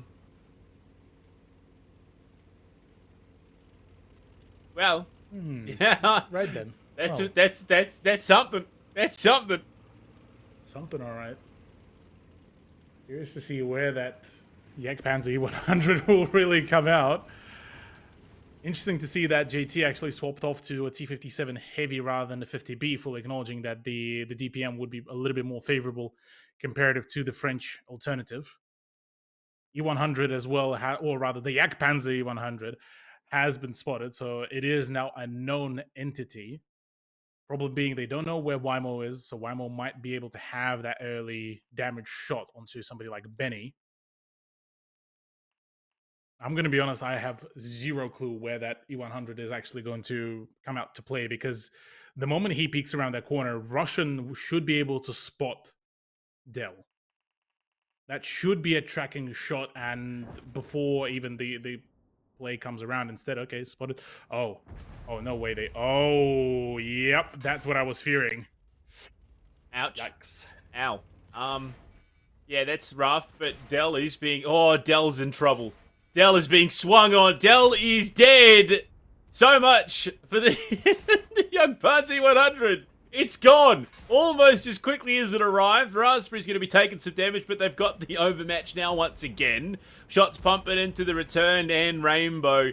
They're both bleeding HP, but at least they're getting shots back in. It's neck and neck. It was about 3 points separating before that shot went out into the Sentinels. Rainbow, not far for this world. Returned as well, taking some punishment. Aussie going to be going down next instead. Can they finish him off before the contest? Cindy has to get the repair off so that ammo rack doesn't punish him too heavily. Now Raspberry's been ammo racked. That's not great. He's in trouble. This might be the turnaround that the Sentinels are looking for. Russian trying to get that reload off so he can get involved. Benny, not in a great spot either. Wymo very healthy, so is Cindy. They need to turn a bit onto Cindy. Well, they've got 3 players in, and the shots are going out, ringing out heavy. 1100, 1400, 900, 520 HP left. As the shots are coming through, they've got to get it, and now it's a 1 versus 2. Wymo, does he have the HP and damage to get this through? Russian's just going to start playing Ring Around the Rosie. Cthulhu, he's hitting the reverse. He's absolutely just bamboozling Wymo right now. Call him made up because he has the wing mirrors working. It's still 3k damage out for Wymo, but now he's got 2 guns hunting him. Absolutely. So, yeah, Wymo will be sinking. He just missed a shot against JT as well. This is a perfect opportunity to burst him down, and there it is, 699. The position that Sentinels were in definitely looked promising. But right now, is Russian going to try to contest? He is going to contest. That bounces! That bounces! No! That is unfortunate for Wymo. 2 last shots bounced or missed, and that is quite rather unfortunate. No! There's the finisher. Russian at this point was like, okay, heck it. We're just going to send it. We're just going to do it. They already had the health advantage, and yeah, look, understandably so right now, the Scorpions, they are pumped. They are ready. They want to take this dub. Russian is very animated right now. He's super stoked. He's super stoked. And Benny's sly little grin. The man, he knows what's up. He's not one for big emotions until it's a done deal. But that sly little grin, he knows exactly where they're sitting right now. One more round as we go into Cliff Cthulhu. One more round. And the South Sydney Scorpions will walk into first seed going into playoffs. And they can taste it. They know just how close they are. What do you reckon? We've had one reverse sweep. It was top seed versus bottom seed. We've now got second versus fifth. Or at least it was. I think it was second versus fifth. So, I mean, it's still... Technically... no, fourth, actually. Wait, no, yeah, Scorpions were currently fourth prior to this match. Close enough. It was... Close enough. Realistically, it was close enough. Given the points disparity, yeah, it really is much of a muchness. Do you reckon? Can the Sentinels... ice in the veins, or are they going to have to run the full gauntlet to try and make it to land? I think no matter what, they are going to have to run the full gauntlet to make it to land. Though, going to Cliff, now I'm not too sure. Now that I got to see the second round where it was a Jagdpanzer utilized for that game, for literally just to blast off 1 shot, I don't know what to even think about that one anymore, because we're looking at the Sentinels that really probably couldn't really care a whole lot. Oh boy. JT, 5K, 5.5K, as a matter of fact. Look, yeah, the double autoloader stack is doing numbers, and that's a fact. Yeah, 5,500. 136 fantasy points. That is just... I mean, you look at it, top two, almost 10k damage between JT and Russian. Wow. Wow, Scorpions are well in the driver's seat. And unfortunately for the Sentinels, this is quickly spiraling out of control in a way that is probably a bit hazardous to their mental health. Oh, look, yeah, quite possibly. But now we're looking at... Well, I mean, yeah, that pick still feels so absolutely bizarre to me, because that is first of all, yeah, that is a lot of damage, but that is the only bit of damage that Dell received. Look at him being deleted out of there instantly. Goodbye. You wanted to bring that sort of stuff, miss us with that. I mean, you can have a heavy hitter, but usually it's punished by lack of mobility. And, well, the lack of mobility was a death sentence there for Dell. You could respect what they were trying to do. But unfortunately, Scorpions realize, actually, he's going to be sitting out there in the middle of the lane for a while now. And they send it. They just full send it, collapse onto the big heavy hitter. Shut him down almost immediately. They get the overmatch, and once again, very nice. The Sentinels have a player waiting in the wings to try and get themselves involved. Just too far detached for anything to happen. I don't think that this is there for the Sentinels. I think this is the Scorpions walking into first seed, nigh uncontested. Quite possibly. This is just Scorpions just claiming their territory, claiming their wins here as much as they can. And look, I mean, if they win out this round, that's it. That's their win. They were the ones that were able to prove that they can play the endurance game as well. When they were down by quite a fair few rounds against the Panthers, they were the ones to actually come out the victor at the end. So look, by all means, I'm absolutely prepared to crown the new overlords in terms of Scorpions. What in the tanks knowledge? BZ. It's come out. Huh? It's come out in B League. I know that much for sure. Oh, it did, but everyone clowns on it, including myself, because it is a tank that is just not much goes for it apart from the very quick burst of mobility, and they are currently paying in spades for that. Oh my lord. Russian, buddy. They get one shot back into return. Raspberry, oh my gosh. Yeah, this is... okay, this is not... happening, man? This is not... I mean, look, to be fair, it's far from the end of the world. Their health disparity is about 1,200. That is workable. Unfortunately, you know, the shot's coming out, the punishment coming out. Why am I going to cop some shots there? Return getting up onto the top of the hill. Benny's just being farmed right now. And you got to wonder what the game plan is. The BC-75s are working their way up. Benny's going to be joining them in just a moment. Aussie going to wrap around the back onto return. Has the HP. They're just bleeding damage. And Aussie's going to find himself a fight here. Returned. Has to be aware of it. He does. They get the spot off. So he's going to back himself up. Now Aussie getting the shots out. Remember, realistically, Aussie firing some unfortunate bounces, but a shot connecting from distance there. Return is going to be going down in just a moment. Benny in trouble. The rest of the roster in a lot of trouble. Return 6 HP to Dream down the hill. He's going to stay alive for the moment, which is time wasted. That could have been utilised helping the team. Raspberry not far off going down. Benny's down. It's all come to shambles here, Cthulhu. JT's boosting away. That's it. He's out. Is this hubris once again? Might be. Look, again, I'll remind you, Panda, this was the stomping ground of the Sentinels before. And understandably so, they are doing exactly that as well here. Complete and utter demolition coming around. They're still trying to scrape it, but unfortunately, yeah, Aussie came back in a very inopportune time. And yeah, sandwiched between a 277 and a 50B, that's the last thing that you want to be whilst in a CS63. And yeah, look, that's the first round for Sentinels. They just might be able to repeat that one more time if Scorpions continue bringing out the absolute shenanigan set of a tank. I mean, BZ75 is outrageous. I have to put it down to hubris. That's a foolish call, I feel, for the Scorpions to make at this stage. You're one round away. You've just given Sentinels the avenue back into a tiebreaker and a potential reverse sweep to boot.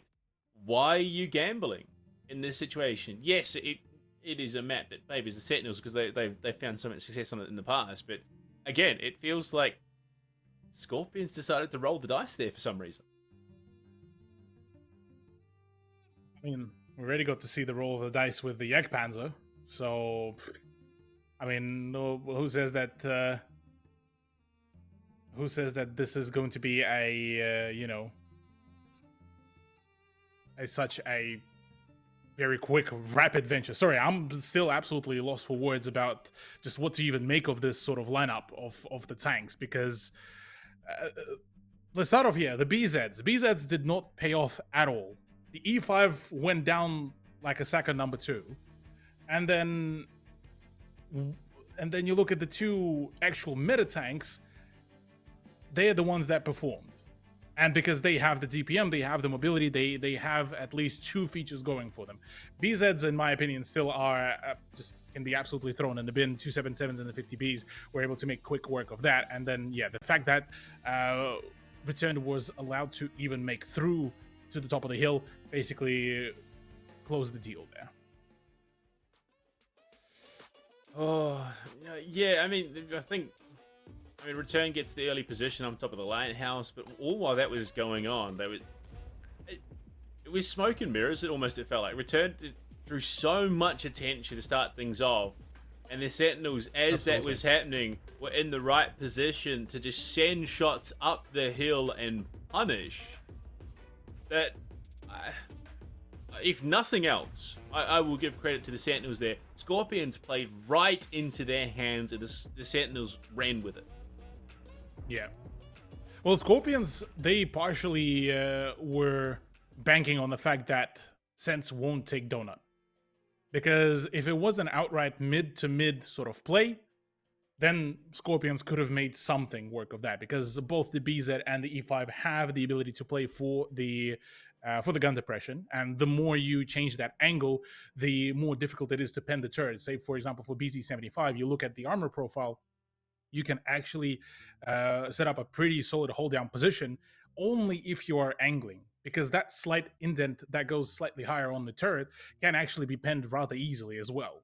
And for tanks like the 50B, even like the Eskong, sometimes even the 277, just depending on the accuracy of the tank, you can make those shots fairly consistent as well. So with that out of the equation, because they were basically straight away exposing their sides, there was literally nothing to really work for Scorpions, apart from that small boulder that the CSs were hiding behind. That there was literally nothing else to play. So at that point, this was arguably one of the quickest forfeited rounds. Well, I say forfeited, but you get the gist of it.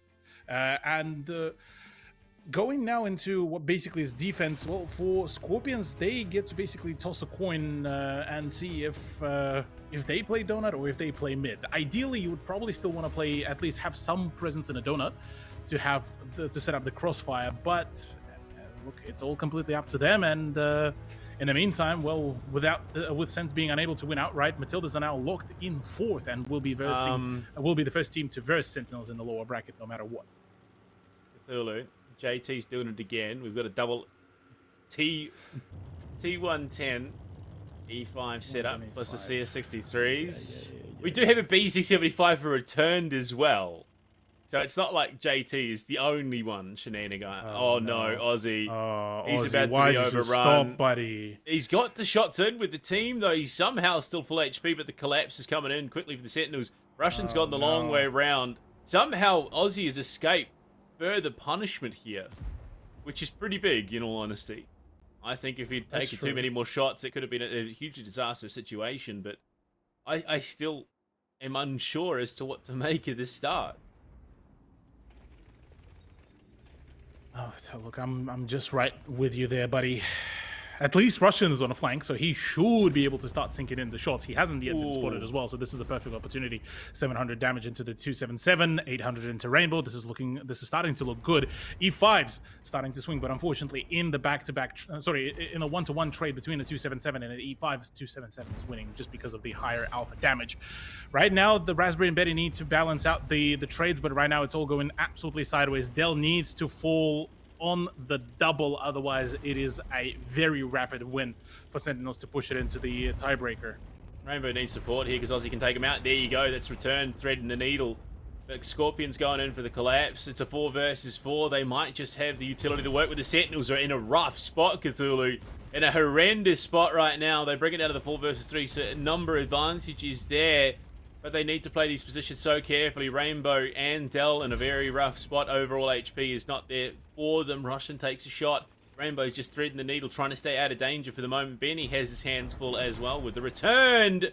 Rainbow goes down. Russian, can he isolate the fight onto Dell here? If he can do that, honestly, he might even forsake Dell. Get involved with the two fights that is going on. You can see Wymo's trying to help the return at the moment with Benny. They need to clear out the return if possible. Shots are going to be going in. JT gets in the low roll, unfortunately. Not enough to get the HP kill, but he rams him. Finishes him off. It's Wymo versus 3 currently. Cthulhu. Scorpions are about to walk into first place going into playoffs. It's a 2v2. The HP's there. JT for 1. Can Russian finish off Dell? I think regardless, it doesn't matter. Raspberry's got the shirt on to go. Russian's backing off. I don't think this is possible. JT would have to flip with something awful like that. Dell's there. It's the ego shell right now. Dell gets the shot out for JT. Oh, he bounces the shot. But 350 HP to 2,000. There's got to be no way that Dell walks this one through. You never know. Dell looking to back away, but in comes the jet boosters as well from JT. As I've been actually already instructed as well via DMs that actually the BZ is not a troll pick and is just the new upcoming meta as well, similar to how it was with the M454s, just due to the mobility. And I've actually been corrected as well. Dell is playing a dangerous game. There's no way he comes out of this alive. Time to parkour.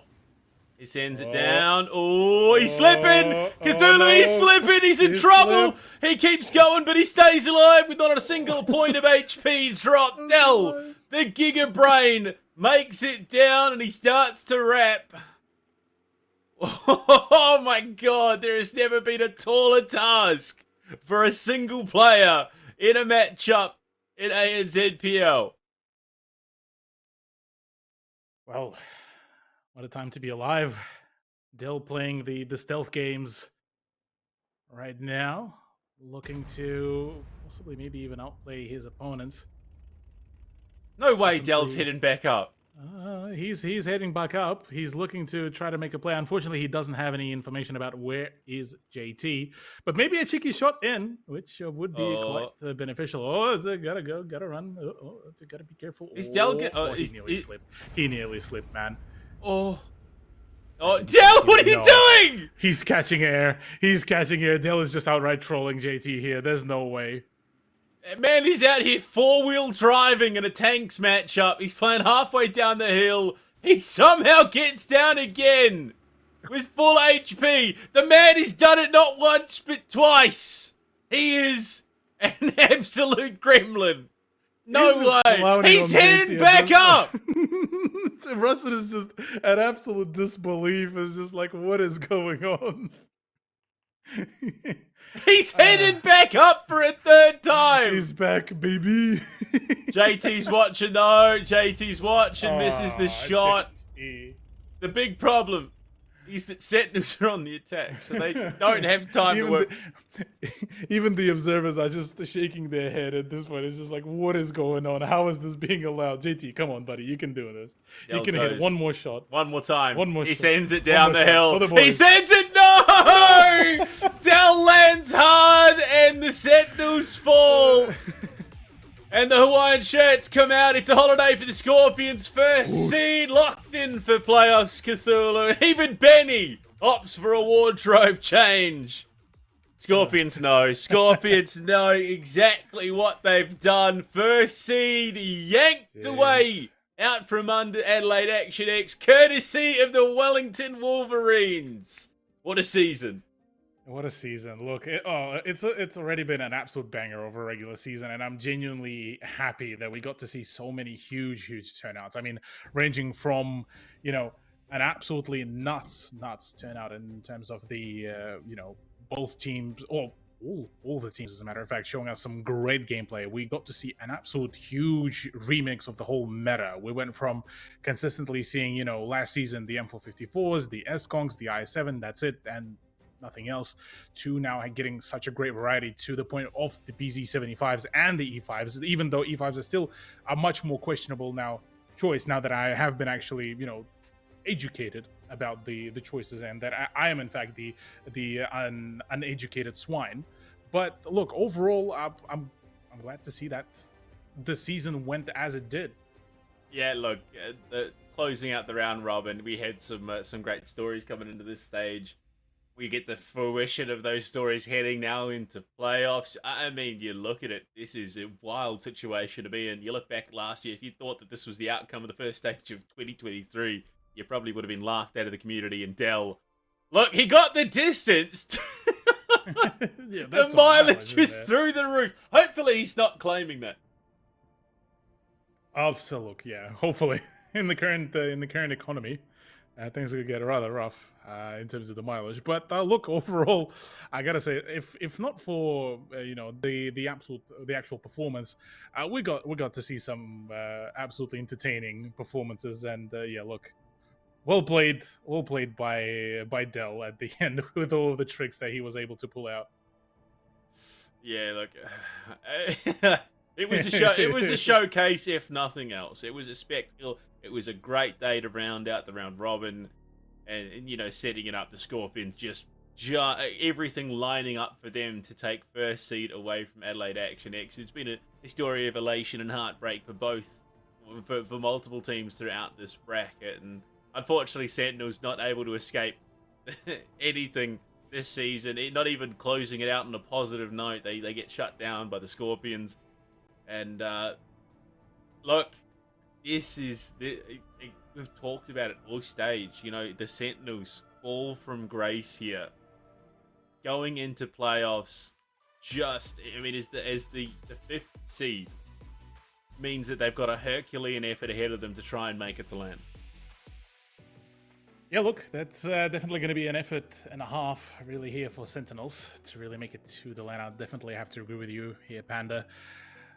Though, look, I mean, I'm reserving my final sort of judgment about what sort of the autopsy of Sentinels, if that comes down to it, until the actual games in the playoffs. Because the one thing that is for sure for Sentinels, it is only one singular life that they're able to utilize here in the playoffs. No more second chances, none of that. Though, as I've been told, Sentinels don't really need the second chances. So I suppose we'll have to wait and see how they will end up coming out of that situation. And look, there's that. That's the that's the third jump. That was the unfortunate one. Just a little bit too much of the distance.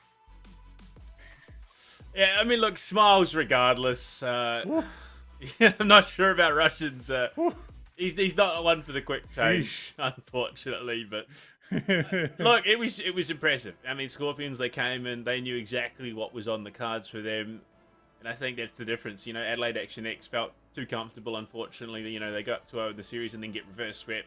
Hubris playing a big part of that. The Scorpions come in with a game plan. They absolutely monster Ghost Town. They lose out first round at Cliff.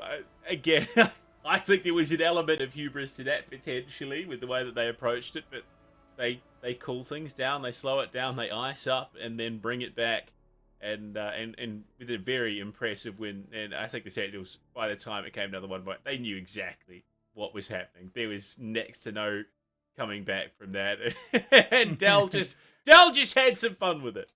Yeah, look, that's all that you ask for at the end of the matchup, really. If things are already looking a little bit bleak, if things are certainly you're already sort of realizing that, hey, it is sort of the conclusion of the play day already. Might as well have some good fun. And look, kudos to all of the teams so far that played it all out. Kudos to Sentinels for making it still a really fun and entertaining match. And huge congratulations for for Scorpions for making it as a first seed going into the playoffs, which up until today, look, I don't think I really believed into that story, but look, here we are.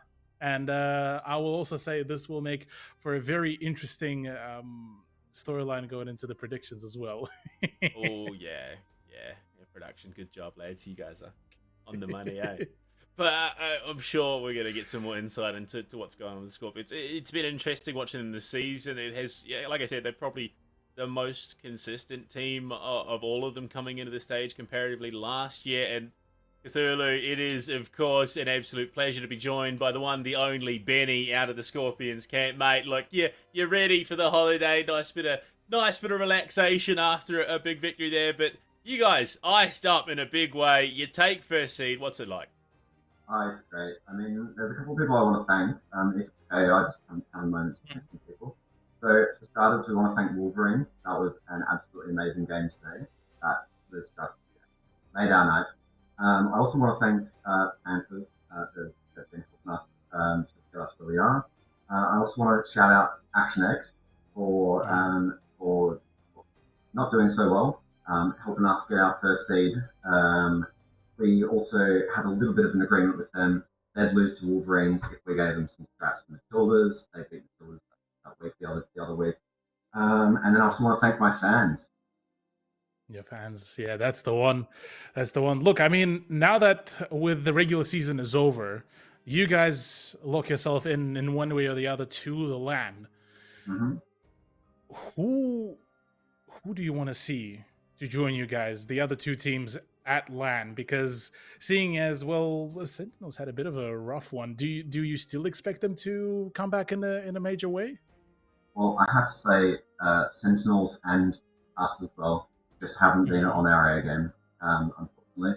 But really, if I could see any team, not going to happen. But I would have wanted to see Wolverines. Understandable. Look, I'm sure the Wolverines would like that as well. But like Benny, you guys, you've had an interesting run this season. Like you said, it's been a bit of a mixed bag.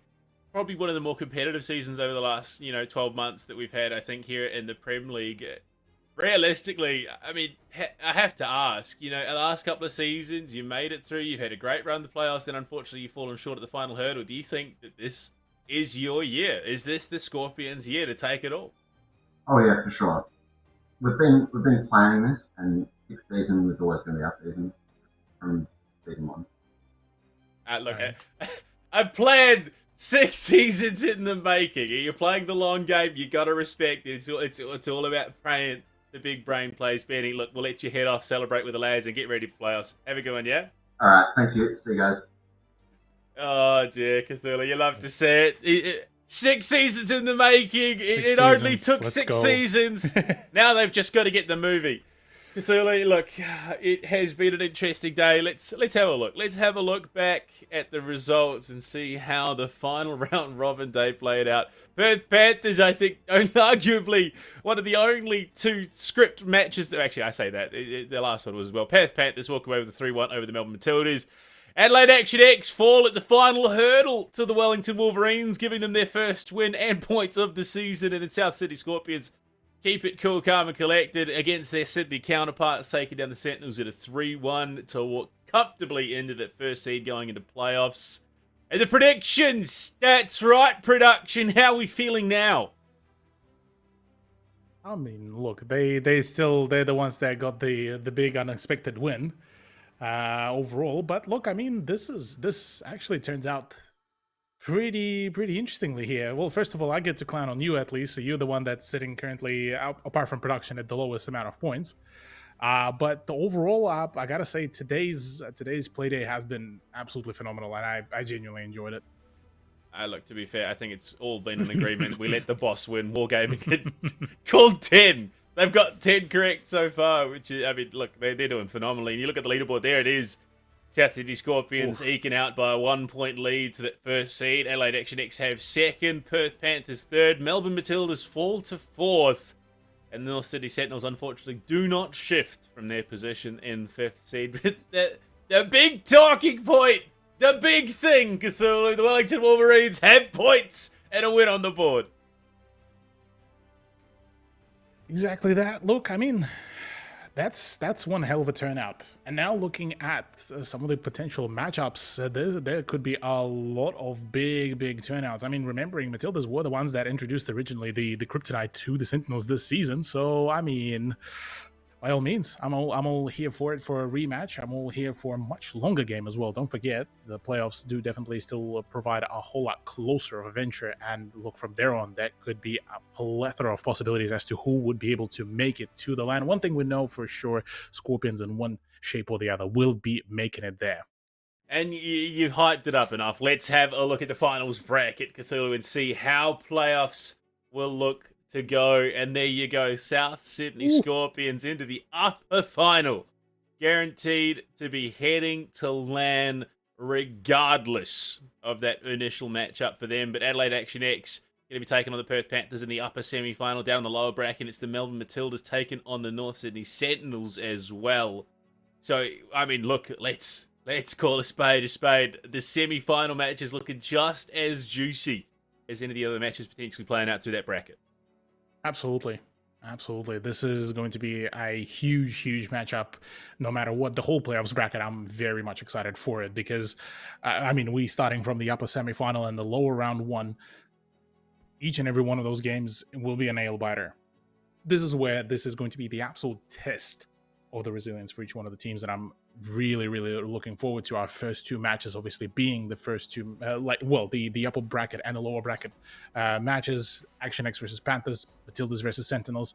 Honestly, each and every one of these teams deserve to be in the playoffs, and I'm very, very keen to see who will come out the victor. For Sentinels, this is going to be their first step in the gauntlet that they will have to run, and look, there's only going to be one chance for them to keep on climbing. No second chances like it was in the previous seasons, and that could mean a lot, really. No safety net for the North Sydney Sentinels from top to bottom. The big saving grace, of course, that they made it into playoffs in the first place. But yeah, the hard work does begin next week, of course. Look, it's exciting times. It's a new era. Let's have a look at, of course, and like we said, all roads lead to Sydney. We're going to be heading to Sydney next month for that LAN finals. It's going to have to play through the bracket before we get there. It's going to be a big time. We've both got the lower finals and the grand finals. You're going to be there. I'm going to be there. Jordan's going to be there as well, bringing you guys all the action. There's going to be giveaways, themed menu items. We've got all sorts of fun action in the venue as well. You could 1v1 the World of Tanks pros while you're there. There's trivia going on. It's going to be a great time at Fortress Sydney. They've put together a hell of a venue for us, and I couldn't be more excited for it. It's not over, though, in terms of the Tanks actions for ANZ. We've got B-League just around the corner as well. They're looking to get into playoffs as well, and you look at the action. They're looking to close out their final week of play. Hawthorn Hellcats take on the Canberra Centurions. Auckland Archers taking on the Bundaberg Badgers, and Lismore Leopards take on the Brisbane Bulldogs before they finish out the week, and then, of course, head into their playoffs. And, of course, it's not over tonight either. The Japanese League, Cthulhu, again, come on, man. We can't allow this nonsense to go on. They've got such banger names. We have to coordinate some sort of matchup. ANZ versus Japan somewhere down the line. We have to make it happen. Absolutely so. Yeah, look, I'm still holding out the hopes for that to happen later down the line. But look, yeah, absolutely. JPL has been a wondrous league to watch. We've seen some rather interesting picks starting to come around there as well. So look, for all intents and purposes, this is slowly but surely just maybe leading up to the clash between the two regions, and I would very much be keen to see how will that really all play out, because look, JPL has been delivering the goods, ANZPL has been delivering the goods, so is BL as well. So overall, a lot of Tanks action, and I'm all looking forward to it. Well, Cthulhu, there you have it. The round robin is done and dusted. We head to the playoffs next week, of course, and like we've said throughout the evening, all roads lead to Sydney, and it starts with the first step next week. Make sure you're back for it. If you're keen for some more action, stick around for the JPL. But for us, we're done here tonight. Next time you see us, it'll be for playoffs. Have a good one. Stay safe, and we'll see you next time.